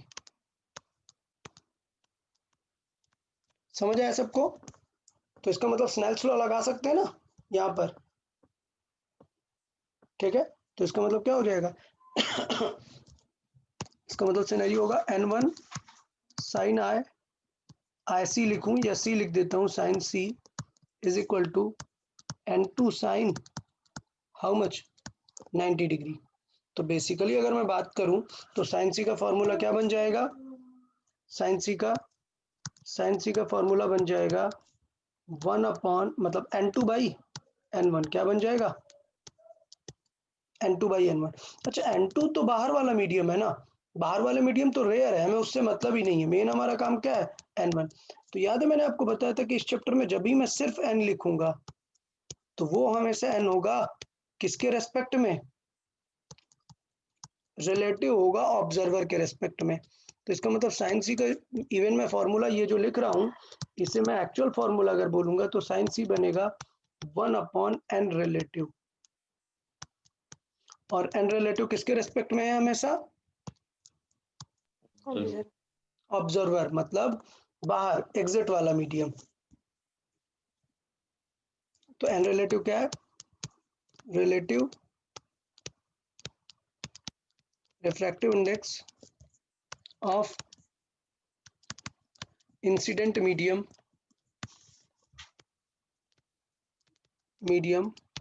To refracted medium. समझ आया? रिफ्रैक्टेड मीडियम मतलब जहां पर कौन है? ऑब्जर्वर है, क्योंकि वहीं से तो सोर्स से ऑब्जर्वर की तरफ लाइट जा रही होगी। तो साइन सी का फॉर्मूला समझ आया कैसे निकाल सकते हैं? 1/n। अगर ये डेंसर वाला एयर ले लें और इसको n बोल दें तो एयर के रेस्पेक्ट में मतलब 1 का ही डिवाइड करना है। तो सीधे मैं क्या बोल सकता हूँ? Sine c is 1/n। Clear? तो कुछ चीजों का अगर मैं क्रिटिकल एंगल आपको बताऊं तो हम याद करके भी रख सकते हैं। ठीक है, तो ऐसा कुछ याद करने की जरूरत नहीं है, बट एक फीलिंग के लिए, सॉल्विंग के लिए आपको समझ में आ जाएगा कि अगर मैं डिफरेंट डिफरेंट केसेस ले लूं, suppose n is equal to 2.5 ले लूं तो IC कितना आएगा? ठीक है, 2.5 मतलब नियरली डायमंड का अगर ले लें तो 2.41, तो उसके लिए आता है 24 डिग्री। अगर वाटर के लिए ले लें तो उसके लिए आता है nearly 49 degree. Different different water का डिफरेंट डिफरेंट रहेगा। ठीक है, और अगर ग्लास का ले लें तो नियरली 42 डिग्री आ जाता है।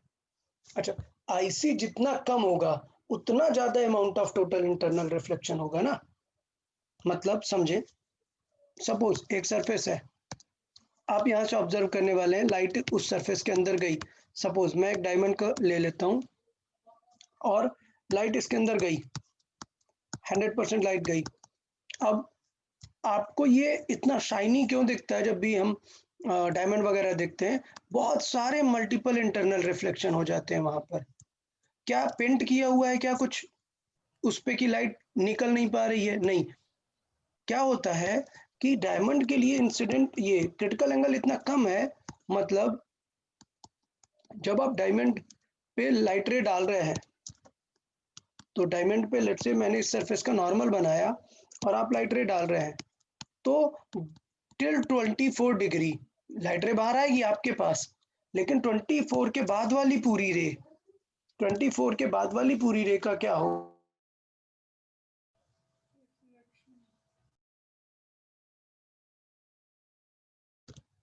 इसका क्या होगा? ये इंटरनली ही क्या रहेगी? रिफ्लेक्ट होती रहेगी। समझ आया? क्योंकि अगर एंगल आईसी से ज्यादा है तो क्या सिचुएशन होगी?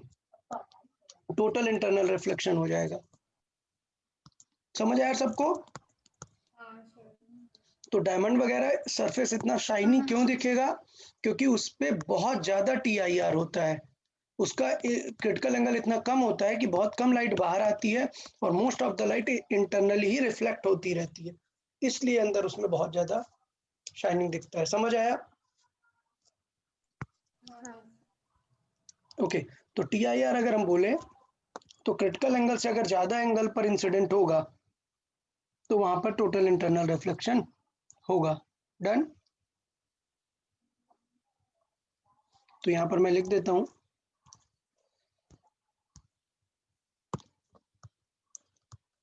TIR takes place for any angle greater than any angle of incidence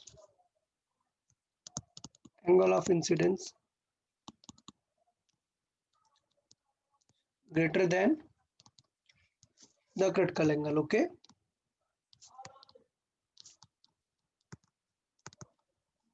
इसका मतलब ये है कि अगर आपको TIR फील करना है तो आप घर पे भी फील कर सकते हैं। कैसे?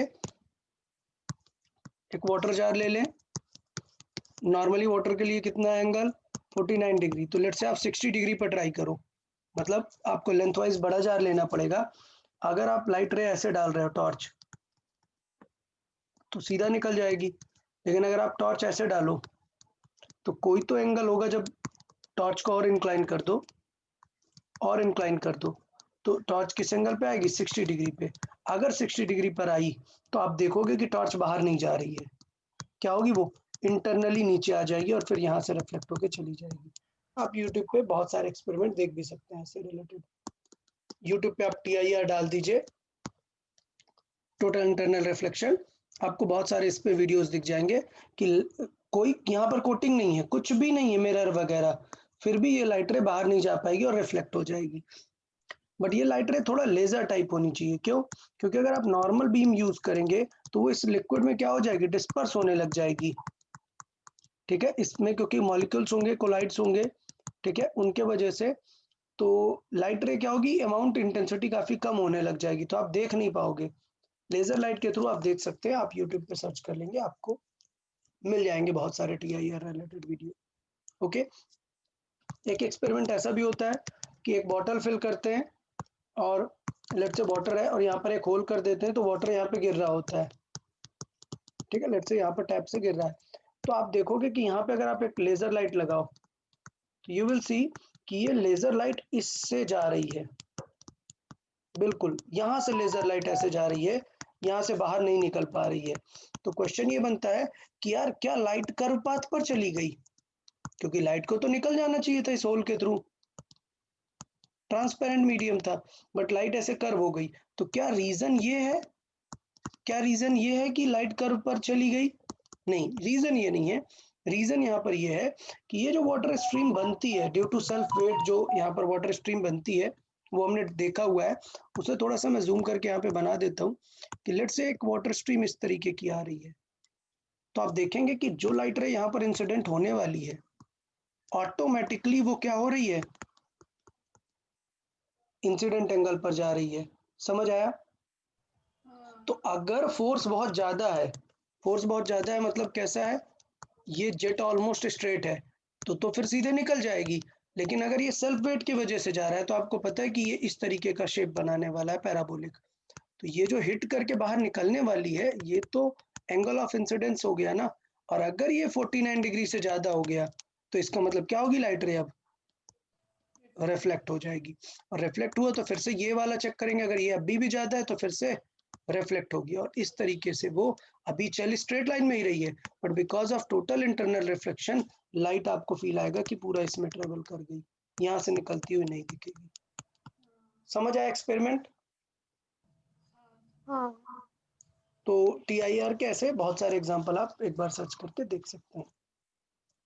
डन? हाँ सर। तो TIR में किसी को कोई डाउट? क्वेश्चन सॉल्विंग में भी देख लेते हैं भी कैसे क्वेश्चन सॉल्विंग करना है।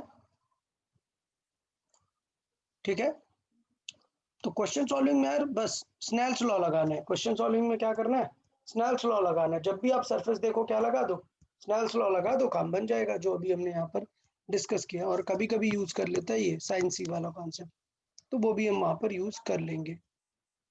तो देख लेते हैं एग्जाम्पल के थ्रू कुछ चीजें और देख लेते हैं कैसे समझना है। ठीक,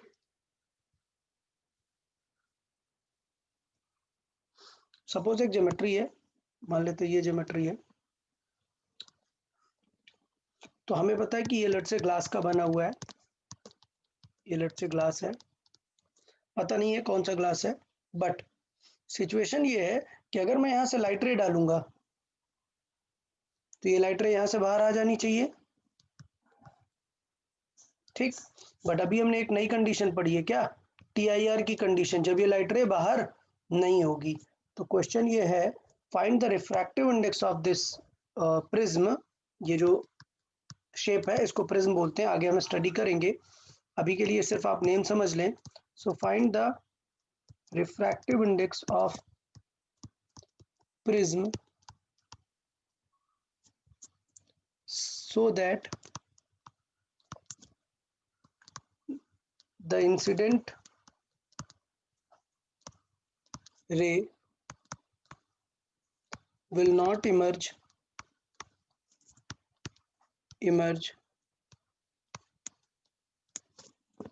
from diagonal surface। क्वेश्चन समझ आया सबको? तो इसका मतलब क्या करना चाहिए बताएं?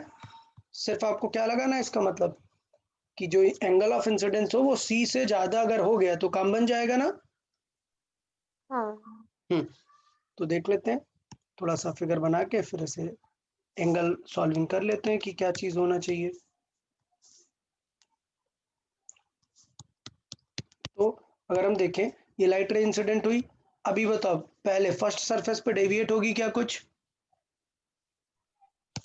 फर्स्ट सरफेस पे डेविएट होगी क्या? नहीं सर। नहीं, क्योंकि वर्टिकल आ रही है। हाँ, तो ये डेविएट नहीं होगी, स्ट्रेट आ गई। अच्छा, अब इस सरफेस पे डेविएशन से पहले हमें क्या चेक करना पड़ेगा, उसको क्या बनाना पड़ेगा यहाँ पर, नॉर्मल। तो हमने बना दिया नॉर्मल।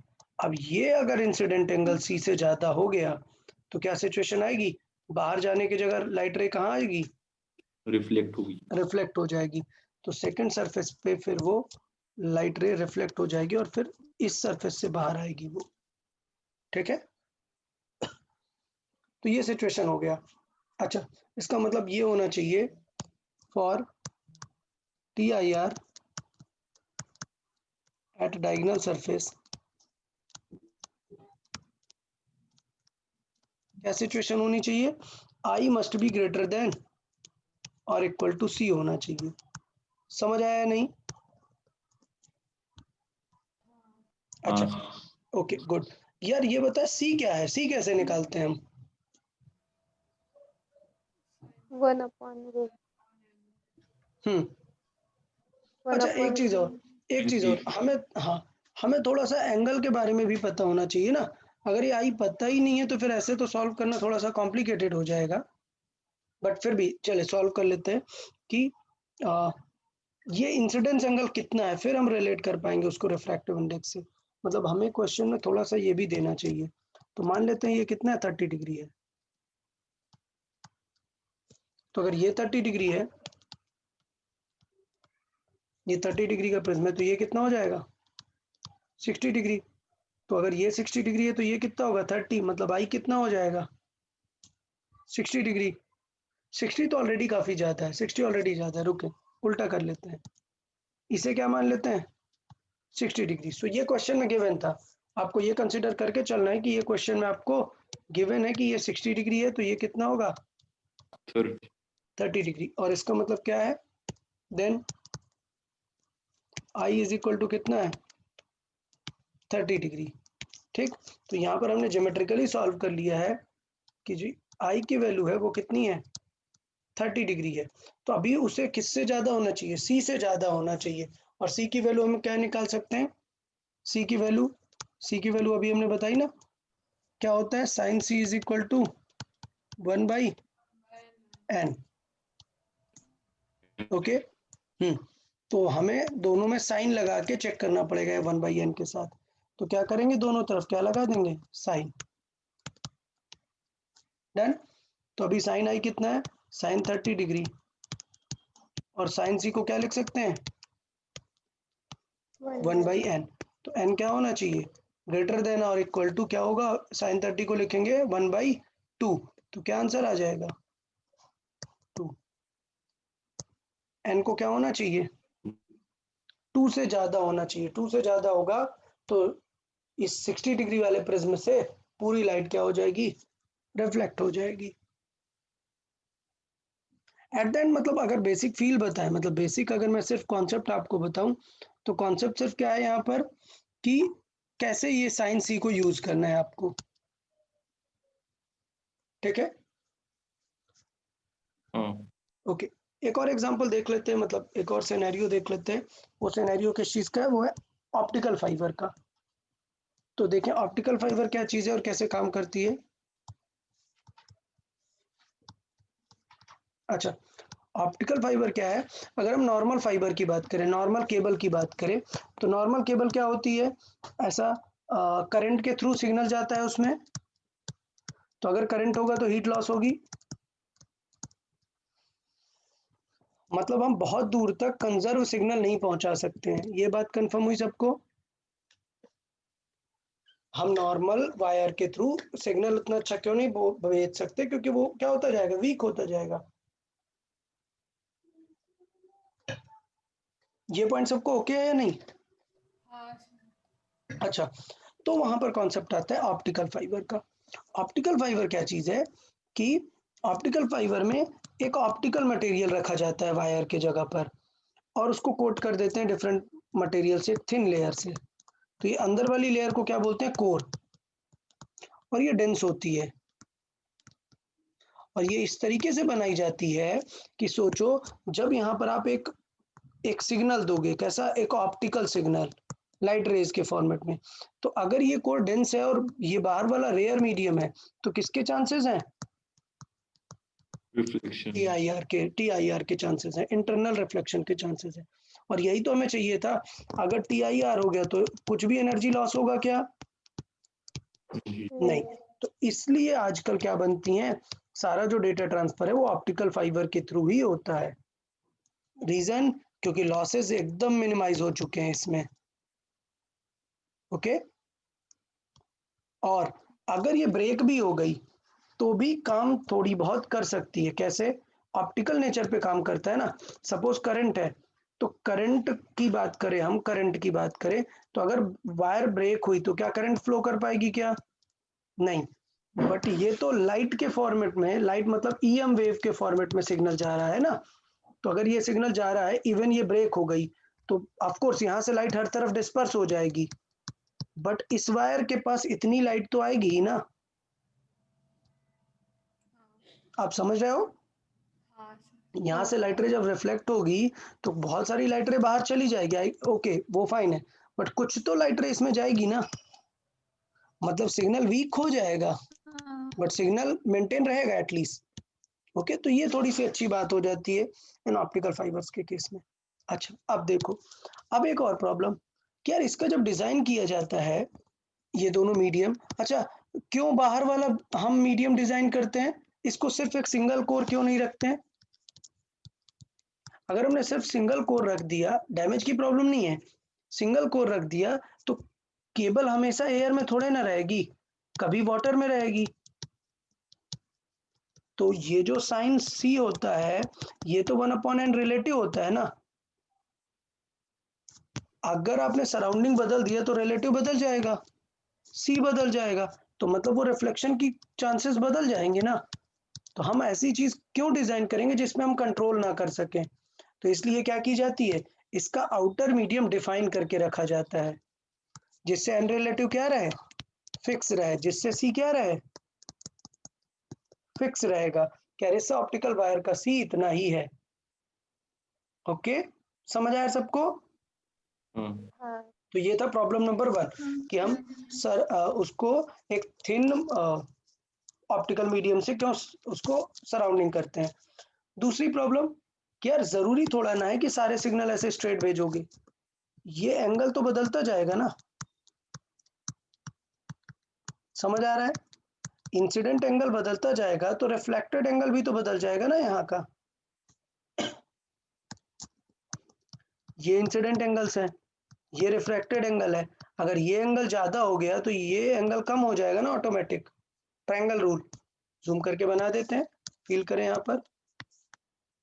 अगर ये इंसिडेंट मैंने बदल दिया, ठीक, तो इसका मतलब ये क्या होगी, और बेंट हो जाएगी, और बेंट हो जाएगी मतलब ये एंगल क्या होगा, बढ़ जाएगा, और ये बढ़ेगा मतलब टीआईआर के चांसेस ज्यादा होंगे। समझ आया क्या आपको? हाँ अगर ये इंसिडेंट I1 है कुछ, उसके वजह से ये टुवर्ड्स द नॉर्मल बेंट होगी। ये जितना ज्यादा नॉर्मल की तरफ बेंट होगी उतना ये एंगल कम हो जाएगा R1। अगर R1 कम हो रहा है इसका मतलब I2 क्या हो रहा है, बढ़ रहा है। और अगर I2 बढ़ रहा है तो हमें बेटर रहेगा ना, क्योंकि हमें C, सोचो I2 पहुंच गया है 50 डिग्री, तो इसका मतलब हमें C बहुत टफ डिजाइन करने की जरूरत नहीं है। T अगर 49 भी है तब भी काम बन जाएगा C। इसका मतलब हमें बहुत हार्ड रिफ्रैक्टिव इंडेक्स की जरूरत नहीं पड़ेगी। हम ये समझाने का ट्राई कर रहे हैं। अब देखो प्रॉब्लम, अगर मैं I को बढ़ा दूं तो इसका मतलब R भी क्या होगा, बढ़ेगा R1। I1 इंक्रीज करूंगा तो R1 क्या होगा, बढ़ेगा। अगर R1 बढ़ेगा तो I2 क्या होगा, कम होगा ना। और अगर I2 IC से कम हो गया तो प्रॉब्लम आ जाएगी ना। बात ये समझ में आई आपको? हाँ अच्छा, तो इसका मतलब हमें डिजाइन कैसे करना चाहिए, हमें डिजाइन ऐसा करना चाहिए कि मैक्सिमम कितना हो सकता है I1। तो सोचो मैक्सिमम I1 भी अगर TIR कर सकता है तो बाकी सारे I1 तो करेंगे ही। मतलब आप देखें तो मैक्सिमम आई कितना हो सकता है, एग्जैक्ट 90 से थोड़ा सा कम। बट फिजिक्स में आपको पता है कि लिमिटेड कंडीशन लेते हैं, 89.999 भी होगा तो वो सबसे मैक्स आई माना जाएगा। तो मैक्सिमम आई कितना मान सकते हैं हम, 90 डिग्री। तो 90 डिग्री के लिए जो R1 होगा वो सबसे मैक्स होगा, और 90 डिग्री के लिए जो I2 होगा वो सबसे मिनिमम होगा। अगर यही I2 किससे ज्यादा है हमारा, C से ज्यादा है, तो बाकी सारे केसेस तो C से ज्यादा ही हो जाएंगे ना। हाँ, हाँ तो ये हमारा ऑप्टिकल फाइबर का लॉजिक है कि हम ऑप्टिकल फाइबर किसके लिए, किस एंगल के लिए डिजाइन करते हैं, फिर 90 डिग्री के लिए। ठीक है, अगर 90 डिग्री वाला वहां पर रिफ्लेक्ट कर गया तो बाकी सारे तो कर ही जाएंगे। तो मैं यहाँ पर एक प्रॉपर फॉर्मेट में लिख देता हूँ कि ऑप्टिकल फाइबर का डिजाइन और बाकी सारी चीजें कैसे काम करती हैं।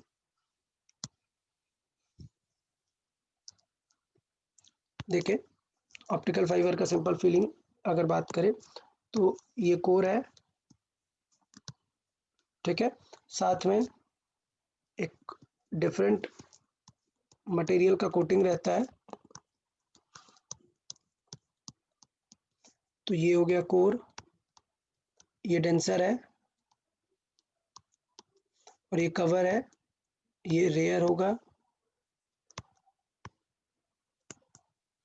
अच्छा, अभी सिचुएशन ये मैंने जो बताया आपको कि अगर हमने डिज़ाइन में कुछ भी आई हो सकता है, लेकिन अगर हमने डिज़ाइन 90 डिग्री के लिए कर दिया, क्या कि ये जो इंसिडेंट रे है, इंसिडेंट एंगल कुछ होगा तो ये रिफ्लेक्टेड होगा, ये बेंट होगा, तो ये एंगल होगा R1, और इस R1 के वजह से ये वाला एंगल हो गया अपना I2। अगर I2 C से ज़्यादा है तो पक्का यहाँ पर फिर क्या होगा, TIR होगा, if I2 is greater than C। सो ये सिचुएशन है। तो पहले सिंपल वर्ड्स में देख लेते हैं। As I increases, I means I1 मान लेते हैं, एज I1 इंक्रीजेज क्या सिचुएशन होगी, R1 भी इंक्रीज करेगा, सो I2 क्या होगा, डिक्रीज करेगा। ठीक, बट फॉर TIR इसे C से हमेशा ज़्यादा रहना चाहिए। तो इसका मतलब लिमिटेड वैल्यू के लिए for I1 is equal to कितना होना चाहिए, अगर हम 90 डिग्री ले लें देन R1 कितना हो जाएगा। तो सॉल्व कर सकते हैं कैसे, यूजिंग स्नेल्स लॉ।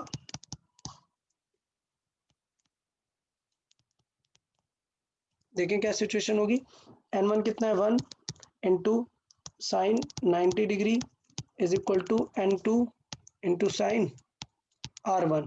तो साइन R1 कितना आ जाएगा, 1/n जितना, ठीक है, साइन R1। तो वहां से हम क्या निकाल सकते हैं, I2 कितना हो जाएगा देन, I2 कितना होगा, I2 will be 90 minus R1। कोई डाउट, I2 क्या होगा 90 माइनस R1। और अगर I2 भी किससे क्रिटिकल एंगल से ज्यादा हो गया तो TIR होगा ही। सो फॉर TIR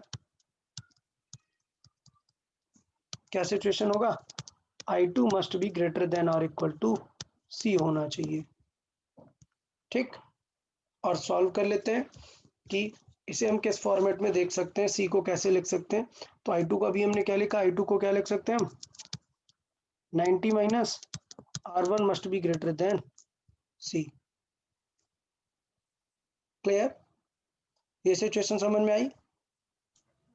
तो इसका मतलब ये है कि यहाँ से हम R1 को रिलेट कर सकते हैं प्रॉपरली कि यार R1 कितना होना चाहिए, किस तरीके से R1 होना चाहिए कि ये जो है वो रिफ्लेक्ट ही करेगा। या फिर अगर हम ये कैलकुलेट करना चाहें कि रिफ्रैक्टिव इंडेक्स कितना होना चाहिए तो वो हम यहाँ से कर सकते हैं। ठीक है, देखें क्या हो जाएगा यहाँ पर 90 सॉरी, ये ग्रेटर देन होना चाहिए क्या, R1 प्लस C। ठीक, अच्छा, अब यहां से हम अगर देखें कि साइन R1 को क्या लिख सकते हैं 1/n, तो इसका मतलब साइन C को हम क्या लिखते हैं, इसको भी तो 1/n लिखते हैं। तो इसका मतलब C और R1 क्या होंगे, सेम होने चाहिए। तो इसका मतलब ये है कि it means C must be equal to R1। ठीक है, तो इसका मतलब क्या होना चाहिए, C को क्या लिख देंगे, R1 जितना रख देंगे। तो इसका मतलब क्या होगा कि R1 क्या होना चाहिए, मस्ट बी लेस देन और इक्वल टू 45 डिग्री। तो इसका मतलब क्या होना चाहिए कि R1 अगर 45 से कम है तो कंडीशन हमारी सिचुएशन वहां पर रिफ्लेक्शन की बनेगी। डन। तो इसका मतलब रिफ्रैक्टिव इंडेक्स क्या होना चाहिए, refractive index sine R1 45 degree है, दैट इज 1/n। सो 1/√2 मतलब n क्या होगा, n must be greater than और इक्वल टू √2। √2 मतलब 1.41। तो मतलब वो जो 1.5 का नॉर्मल ग्लास होता है ना, उसके रेंज में लगभग रखा जाता है क्या, ये ऑप्टिकल फाइबर। उससे थोड़ा ज़्यादा रखते हैं, क्यों? क्योंकि ये रिलेटिव है ना। मैंने अभी इसे कंसिडर किया क्या, नहीं, मैंने इसे n1 और n2 ऐसे नहीं कंसिडर किया, जस्ट बिकॉज कि सॉल्विंग थोड़ा सा इजी रहे। ठीक है, तो सिर्फ उस पॉइंट के लिए हमने ये बात की। तो रिफ्रैक्टिव इंडेक्स एक ऑप्टिकल फाइबर का कैसा होना चाहिए, √2 जैसा होना चाहिए। बाकी सॉल्विंग क्या है, सॉल्विंग सिंपल स्नेल्स लॉ है, आपको कुछ भी सॉल्व करा सकता है ऑप्टिकल फाइबर में। मतलब आपको एग्जांपल दे सकता है कि लाइट रे लेट से इंसिडेंट हो रही है 60 डिग्री पे, तो अब आप सॉल्व करना शुरू कर दो। 60 डिग्री से पहले क्या निकालो, यहाँ पे R1 निकालो। R1 पता चलेगा तो ये I2 पता चल जाएगा, और I2 पता चलेगा तो चेक कर लो, अगर ये C से ज़्यादा है तो रिफ्लेक्ट होगा, नहीं है तो फिर नहीं होगा। समझ आया? अच्छा, फिर कुछ क्वेश्चन ये बनते हैं कि एक ऑप्टिकल फाइबर पे रे इंटर कर गई तो कितनी देर बाद बाहर निकलेगी। तो अगर रे इंटर की तो ऑप्टिकल फाइबर में हमेशा क्या हो रहा होता है, TIR हो रहा होता है ना। तो इसका मतलब रियल में अगर आप देखो तो लाइट को कितनी डिस्टेंस ट्रेवल करनी पड़ रही है, ये डायगोनल डिस्टेंस ट्रेवल करनी पड़ रही है ना। ओके, हाँ तो आप यहां से टाइम निकाल सकते हैं, उसका टोटल डिस्टेंस और स्पीड। और टोटल डिस्टेंस अगर आपको निकालना है तो वो भी आप निकाल सकते हैं, कैसे, इस डायगोनल से। समझ आया? उस टाइप के क्वेश्चन भी हम अप्रोच कर सकते हैं यहां से।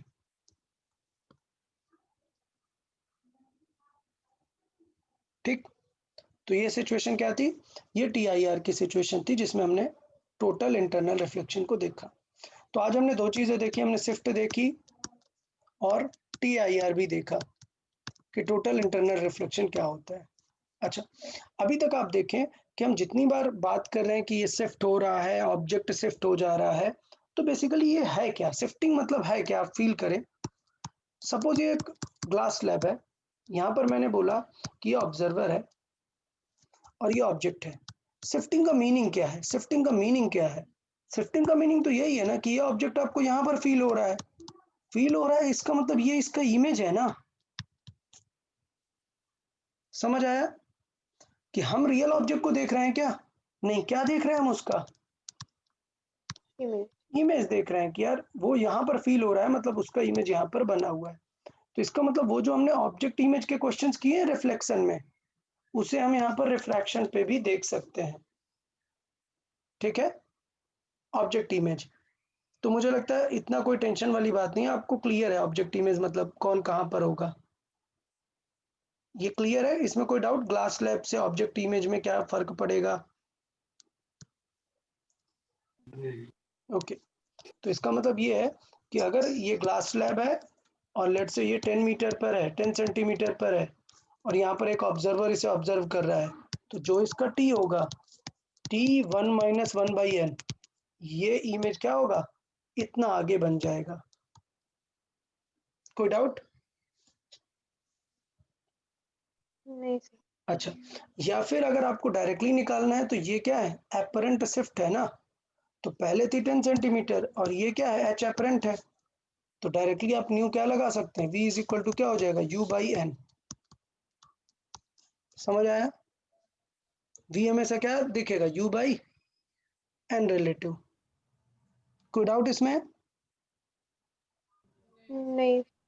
ओके, तो क्या ये फिर से लिखने की जरूरत है या ये चीज आप समझ गए हैं, ये ग्लास स्लैब का U और V का रिलेशन।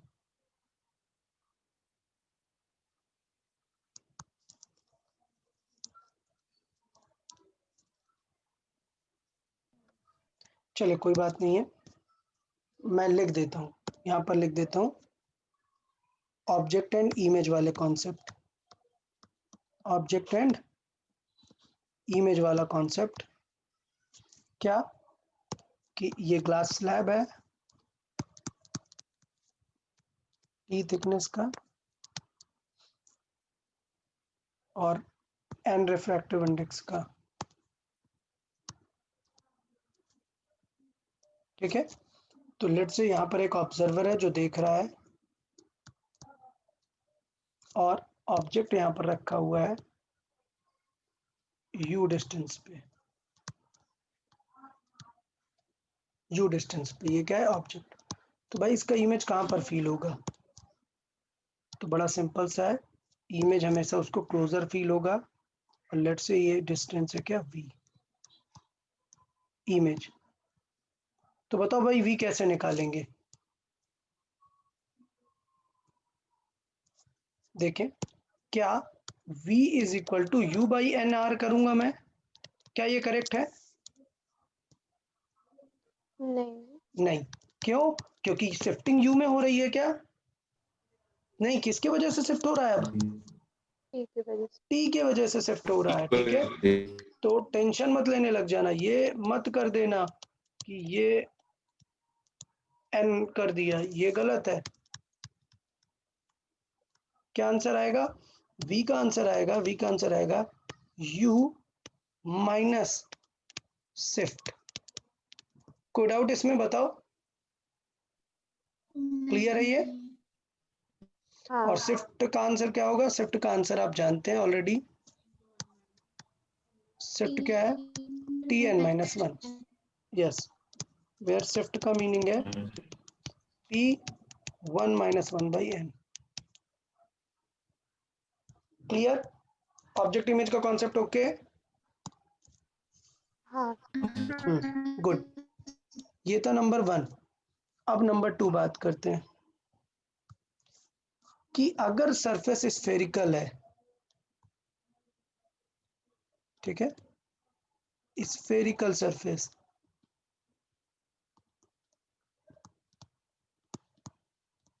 मतलब अब प्रॉब्लम आ जाएगी क्या कि लेट से ये सरफेस है, ये क्या है? ग्लास है, बट इस सरफेस की क्या है? अपनी एक रेडियस है। तो प्रॉब्लम आ जाएगी। अब आपको समझ आया? तो u और v में इसका मतलब क्या होगा? अब स्फेरिकल वाले कॉन्सेप्ट लगने लगेंगे, सिंपल कॉन्सेप्ट नहीं रहेंगे। अभी कोई डाउट? ये समझ आया कि हम सिंपली अब u बाई आर और शिफ्ट इस तरीके से नहीं निकालेंगे, हमें प्रॉपरली उसका v निकालना पड़ेगा। डन? तो इसका मतलब अगर मैंने यहाँ पर ऑब्जेक्ट निकाला, रखा कि ये ऑब्जेक्ट है और ये किस डिस्टेंस पे है? u डिस्टेंस पे है, तो अब आपको इसका इमेज निकालना पड़ेगा कि कहाँ पर बनेगा। क्वेश्चन समझ आया सबको कि कर क्या रहे हैं हम? हमें क्या सॉल्व करना है? इमेज। ओके, हमें सॉल्व करना है इमेज। तो अच्छा, फॉर्मूला भी आपको कुछ कुछ याद है? 1/f is equal to 1/v plus 1/u। ठीक है, लेकिन ये डिफरेंट डिफरेंट मटेरियल का हो गया, ये डिफरेंट डिफरेंट मटेरियल का हो गया। तो इधर मैं आपको डायरेक्ट फॉर्मूला बता सकता हूँ या फिर मैं आपको क्या करूं? डेरिवेशन। तो क्या डेरिवेशन की जरूरत है यहाँ पर? नहीं। बोर्ड्स में है? नहीं है। तो डेरिवेशन मैं नहीं बता रहा हूं, मैं आपको डायरेक्ट फॉर्मूला बता देता हूं कि डायरेक्ट फॉर्मूला क्या आने वाला है। तो देखें डायरेक्ट फॉर्मूला क्या आएगा। मान लेते हैं कि बाहर जहां पर ऑब्जेक्ट लोग रखे हुए हैं वो मीडियम है कुछ n1। हमेशा याद रखना कि इंसिडेंट वाले को क्या नेम देते हैं? n1। ठीक है, और इसको क्या देंगे? n2। क्लियर? तो ये थोड़ा सा ये टर्म याद रखना कि n1 किसे बोलते हैं? इंसिडेंट को, मतलब किसको? ऑब्जेक्ट को। और n2 मतलब जहां पर लेट्स से हम बोल रहे हैं कि इमेज यहां बनने वाला है। ठीक है, ग्लास की वजह से क्लोजर फील होगा, बट लेट्स से कहां पर बनेगा वो हम चेक करके कैलकुलेट करके बताएंगे। तो इसका मतलब ये क्या है? Refracted. Incident to refracted medium हमें लेना होता है। ओके, फॉर्मूला देखिए क्या बनता है, बहुत ही सिंपल है बट आपको याद रखना पड़ेगा। n2 minus n1, n2 minus n1 over r। समझ आया? ये कैसी फील दे रहा है? 1/f की फील दे रहा है। Is equal to 1/f is equal to क्या होता था 1/v प्लस 1/u। यहाँ पर माइनस आता है तो यहाँ पर आएगा n2/v। अच्छा उल्टा इस तरह लिखते हैं, इस तरीके से लिखते हैं n2/v minus n1/u is equal to n2 minus n1/r। बताएं याद हो जाएगा ये फॉर्मूला? मुझे तो लग रहा है अभी याद हो जाना चाहिए। बिल्कुल 1/v प्लस 1/u। याद रखना है कि रिफ्लेक्शन में जो हमने फॉर्मूला देखा था वो फॉर्मूला क्या था 1/f is equal to 1/v plus 1/u। जब रिफ्रैक्शन में हम ये फॉर्मूला देखते हैं तो यहाँ पर माइनस आ जाता है। आगे मैं पढ़ाऊंगा। लेंस में आपको याद हो, लेंस के लिए फॉर्मूला क्या होता है, ये वाला होता है। लेंस के फॉर्मूले में यहाँ क्या आता है माइनस। डिफरेंस आपको पता है, याद रहेगा, 10th में था। मिरर के लिए फॉर्मूला क्या यूज होता है 1/f is equal to 1/v plus 1/u। जबकि लेंस के लिए फॉर्मूला क्या होता है 1/v माइनस 1/u। समझ आया क्यों? क्योंकि लेंस में क्या होता है रिफ्रैक्शन होता है।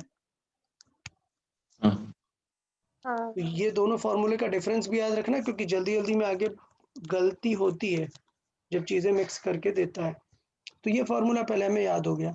इसके बाद हमें क्या देखना पड़ेगा, ये तो अभी हमने पॉइंट ऑब्जेक्ट लिया, मैग्निफिकेशन भी तो हो सकता है ना।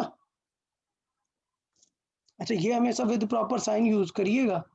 ये फॉर्मूले जितने भी यूज होते हैं हमेशा विद प्रॉपर साइन।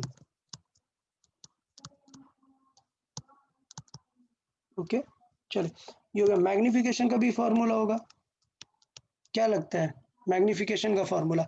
इस फॉर्मूले को देख के कुछ गेस कर सकते हो क्या कि मैग्निफिकेशन का फॉर्मूला क्या रहेगा? लेट्स सी, कोई ट्राई करें, इस फॉर्मूले को देख के गेस करें मैग्निफिकेशन का फॉर्मूला क्या होगा।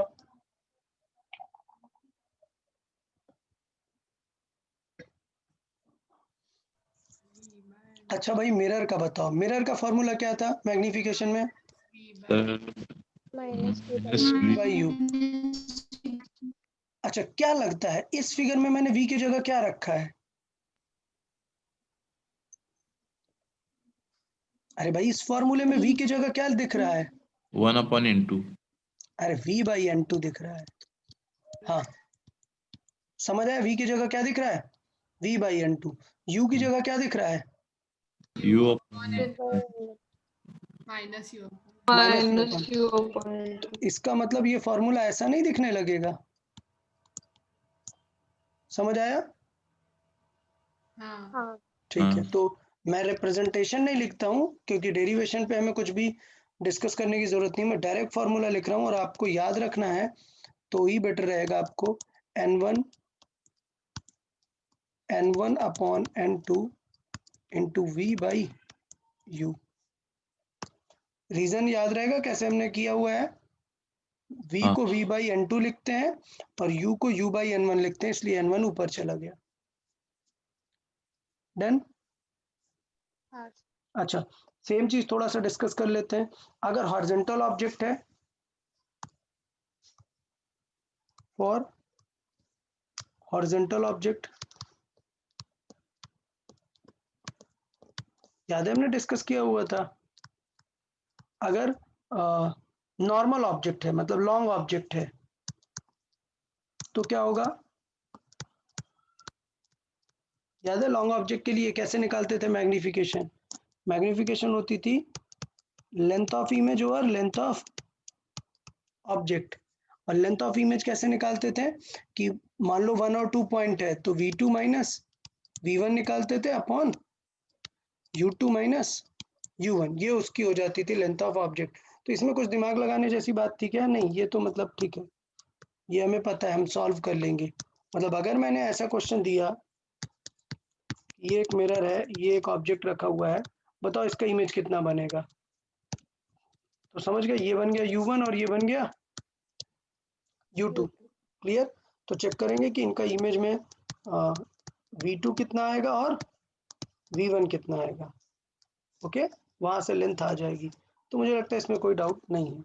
दूसरा हमने क्या स्टडी किया था, अगर बहुत ही वेरी स्मॉल ऑब्जेक्ट है तब बताओ वेरी स्मॉल ऑब्जेक्ट के लिए लेंथ कैसे निकालते थे? किसी को याद है? बताओ।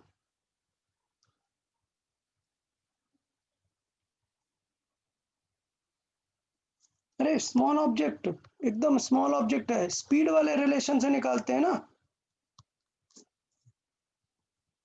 अरे भाई d u is equal to u और वी में, डी वी में क्या रिलेशन होता है? Minus m square. Minus m square type का, ठीक है। तो बेसिकली यहाँ पर भी एम स्क्वायर टाइप का रिलेशन आएगा। So length of image is equal to हो जाता है लेंथ ऑफ ऑब्जेक्ट, और क्या आता है? M square. तो यहाँ पे तो एम ये दिख रहा है, ठीक। बट एक्चुअली इसमें एम स्क्वायर टाइप पे नहीं आते, दो एम आते हैं, एक ये वाला और एक प्रीवियस वाला। तो इसलिए मैं सबको आपको लॉजिक बता रहा हूँ, मैं किसी का डेरिवेशन नहीं बता रहा हूँ, सिर्फ आपको फॉर्मूले दे रहा हूँ जो आपको याद रखने हैं। वो लॉजिक कैसे आएगा? अगर मुझे लेंथ ऑफ इमेज चाहिए, सो लेंथ ऑफ इमेज होगी नॉर्मल जो भी रहता था ये, उसके according v square by u square होगा। मतलब ये होगा n1 बाई n2 का स्क्वायर नहीं करेंगे, सिर्फ क्या होगा? V square by u square.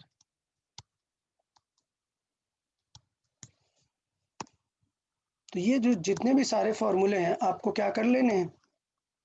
याद कर लेने हैं। किसके लिए जो हम सॉल्व कर रहे हैं? स्फेरिकल सरफेसेस के लिए। तो ये फॉर्मूले पहले मेन दो देखें, ये दो फॉर्मूले समझ आए।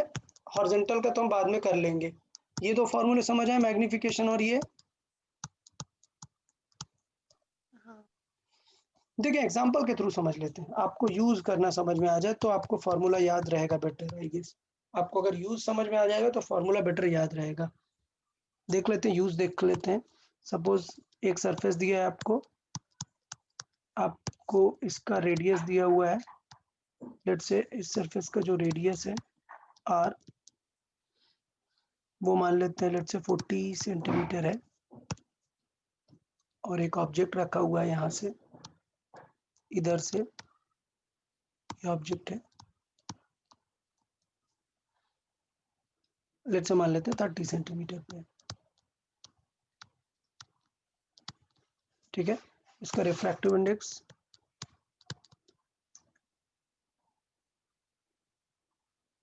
मान लेते हैं 3/2, और ऑब्जेक्ट का चलो कुछ हाइट वगैरह दे देते हैं। मान लेते हैं ये ऑब्जेक्ट है 1 सेंटीमीटर का ऑब्जेक्ट है। ऑब्जेक्ट की हाइट कितनी है? 1 सेंटीमीटर। तो अब आपको बताना है find location of image and it's height. चले तो सॉल्व कर लेते हैं। देखें, बताएं क्या फॉर्मूला है, क्या फॉर्मूला यूज करेंगे यहाँ पर? फॉर्मूला बताएं। n2 by n v minus n1 by u n1। Clear? अच्छा, प्रॉपर साइन यूज करना है भाई, प्रॉपर साइन कन्वेंशन। तो बताओ n2 कितना है? 3/2। क्लियर? v पता है क्या? v फाइंड करना है, माइनस n1 कितना है? हमने क्या माना है? Air, upon u। बताओ u पॉजिटिव लेंगे या नेगेटिव लेंगे? नेगेटिव। नेगेटिव समझ आ रहा है सबको? लेफ्ट साइड है तो क्या हो जाएगा? -30 is equal to n2 3/2 minus n1 1 over r। कैसा लेंगे? पॉजिटिव या नेगेटिव? पॉजिटिव। समझ आ रहा है? इस कर्वेचर का r किस तरफ है? राइट साइड है। तो क्या यूज करेंगे? +40। किसी को कोई डाउट इसमें? नहीं। बस यार अब सॉल्विंग करना पड़ेगा थोड़ा सा। So 3/2 v minus plus 1/30 is equal to, ये 3/2 माइनस 1 कितना आएगा? 1/2, मतलब ये आ जाएगा कितना? 1/80। ओके, तो अभी सॉल्व कर दे, -1/30 आ जाएगा। सो ये कितना हो गया? 3/2 v is equal to 1/80 minus 1/30। LCM देखे कितना आ जाएगा? 240। Clear? So 3 minus 8, so answer कितना आ जाएगा v का?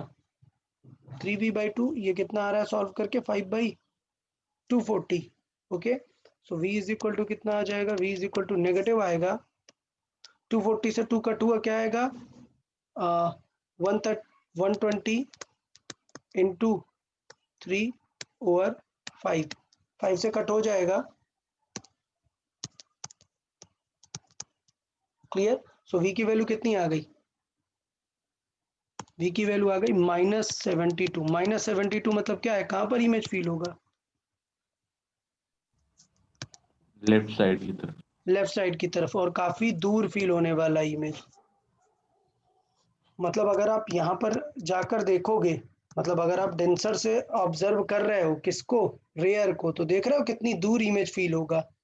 पॉइंट समझ आया, ये मैंने बताया था ना कि डेंसर से अगर रेयर को देखेंगे तो कहां पर फील होगा, बहुत दूर फील होगा। तो अगर सोचो मैं इसे फ्लैट कर देता, यहाँ पर ऑब्जर्वर है, मैं इस मटेरियल को फ्लैट रखता और ये 30 रखता, तब क्या आंसर आता, कितनी दूर फील होता, बताओ वी, अगर ये सरफेस फ्लैट होता, बताओ वी क्या फील होता।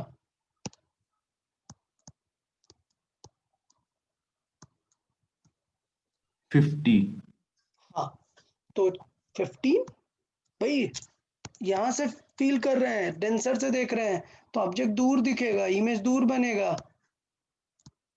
और मैंने डायरेक्ट सिखाया था कि जिस भी डिस्टेंस में ऑब्जेक्ट रखा हुआ है उसी में शिफ्टिंग करते हैं, तो t बाई एन रिलेटिव करेंगे, बट एन रिलेटिव 3/2 नहीं होगा, उल्टा होगा उसका। तो बेसिकली 30 में मल्टीप्लाई होने वाला है 3/2 का, कितना आएगा 45। समझ आया, कहां पर फील होगा उसे, 45 सेंटीमीटर पे। तो यहाँ पर कर्व होने की वजह से कहां पे फील आ रहा है, हाँ 72 पे। अभी क्लियर है यार ये चीज। मैग्निफिकेशन देख लेते हैं अब, मैग्निफिकेशन बताओ क्या हो जाएगा, n1 over n2 into v by u, बताएं क्या होगा। n1 कितना है 1, n2 कितना है 3/2 इंटू वी कितना है -72, यू कितना है -30। क्लियर है यार ये। सो m की वैल्यू कितनी आ गई, माइनस माइनस कैंसिल आउट हो गया 3, सो ये हो गया 24 इंटू 2, मतलब ये क्या बचेगा 15। समझ आया क्या आया, हाँ। सो m समझ आया, इसको डिवाइड करके भी देख लेते हैं वैल्यू कितनी आ जाएगी ये, 3 से कैंसिल आउट हो रहा है अभी तो एक स्टेप और, 1.6। हाँ। So m is equal to almost आ जाएगा, प्लस का आ रहा है, ये आ जाएगा 1.6। क्लियर। हाँ तो इसका मतलब हाइट ऑफ इमेज क्या आ जाएगी, height of image is equal to m into height of object. तो हाइट ऑफ इमेज कितना फील होने वाला है 1.6 इंटू 1 सेंटीमीटर। सो इमेज कितना फील होगा 1.6 सेंटीमीटर। 1.6 सेंटीमीटर का फील होगा। तो देख रहे हो सिर्फ कैलकुलेशन ही है, कुछ बहुत इसमें बहुत लॉजिक है क्या ऑप्टिक्स में, नहीं, रे ऑप्टिक्स में तो बहुत ही फास्ट कैलकुलेशन है और कुछ उसमें ज्यादा है ही नहीं। समझ आया यार सबको। अच्छा ये बताओ इमेज का टाइप कैसा होगा, देखने में इमेज कैसा दिखेगा, मतलब रियल वर्चुअल क्या होगा, वो सारी चीजें बताएं। Virtual and erect. Virtual and erect कैसे पता चला, वो प्लस मैग्नीट्यूड से, इसलिए ओके। वो सो सीधा ही बिकॉज दिखेगा। m इज इक्वल टू कैसा है पॉजिटिव, तो पॉजिटिव का मतलब है image is erect, image is erect. और बेटा अगर इरेक्ट है तो समझ जाओ कैसा होगा, वर्चुअल है।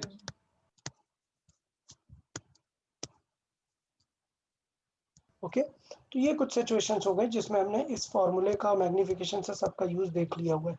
नेक्स्ट लेक्चर में और भी काफी क्वेश्चन सॉल्विंग करेंगे। तो बताएं यार ये समझ में आया दोनों को, सबको समझ में आ रही है, और ऑब्जेक्ट इमेज का क्या सिनेरियो है कैसे डिस्कस करेंगे, ठीक। अच्छा, ऑब्जर्वर अगर इसी मीडियम में है, जैसे मैंने यहाँ पर बात की कि अगर कुछ ऐसा है, ऑब्जर्वर ऐसे इसी मीडियम के अंदर बैठा हुआ है, तो फिर क्या इस थिकनेस का कोई फर्क पड़ेगा क्या, नहीं, फिर कौन सी थिकनेस शिफ्ट होगी, ये वाली। ऑब्जेक्ट। ओके, तो जिसमें ऑब्जर्वर होता है उसमें कोई भी शिफ्ट करने की जरूरत नहीं होती है। तो वो केस हम काफी बार डिस्कस कर चुके हैं, तो वो मैंने यहाँ पर नहीं लिखा। स्फेरिकल का नेक्स्ट लेक्चर में आप लोग पूरा याद रखेंगे यार। स्फेरिकल सरफेस पे क्वेश्चन आता है और फास्ट कैलकुलेट करना है बस आपको, कुछ नहीं है, ये 2 फॉर्मूले ही बदल गए हैं, हो गया। हाँ ठीक है, चले तो यार एक चीज ट्राई करेंगे कि नोट्स रिवाइज करते रहेंगे, नोट्स रिवाइज करेंगे तो बेटर रहेगा आपके लिए। ओके, सर, बताइए। सर वो TIR में एक डाउट हम्म था। आपने कहा था कि वो 100% रिफ्लेक्ट होगा ना, तो हम्म, फिर हम्म। सर रेज बाहर नहीं आएगी तो हमें दिखेगी कैसे? नहीं, वही मैं पॉइंट बोल रहा हूँ कि लेट्स से ये सिचुएशन है, तो यहाँ पर कंडीशन हमने बात की कि ये जो लाइट है, यहाँ पर हमने कुछ भी लाइट इंसर्ट की हुई है, तो ये जो लाइट का पाथ है, ये बता रहा है कि इसकी जो इंटेंसिटी है वो कहीं पे भी लॉस नहीं हो रही है, वो एट द एंड आपको मेंटेन हो रही है। बट इसका मतलब ये है कि जो हमें देखने में काम आ रही है, मतलब ये लेजर आपको दिख रही है, हाँ इसका मतलब इसकी कुछ लाइट तो आपके पास आ ही रही है ना, तभी तो ये लेजर आपको दिख रही है, तो वो कंटिन्यूअसली मेंटेन रहेगी। हाँ हाँ। अगर ये लेजर ही आपको दिख नहीं रही होती तो फिर ये भी नहीं दिखेगी, सिंपल सी बात है। बट अगर ये लेजर दिख रही है, मतलब इसकी कुछ तो लाइट आपके पास भी आ रही है। ओके, तो इसका मतलब ये हुआ कि वो जो लाइट रेज का एमिशन होता है वो हर डायरेक्शन में होता है, बस ये है कि कंसंट्रेटेड इस डायरेक्शन में ज्यादा है वो। हाँ ओके हाँ ओके, चले यार, कुछ डाउट रहे तो व्हाट्सएप कर सकते हैं, नो प्रॉब्लम, बट नोट्स एक बार रिवाइज करें अच्छे से, बेटर रहेगा। Okay then, bye bye everyone. Bye, sir. Bye, bye sir. Sir. Bye, sir. Bye bye everyone.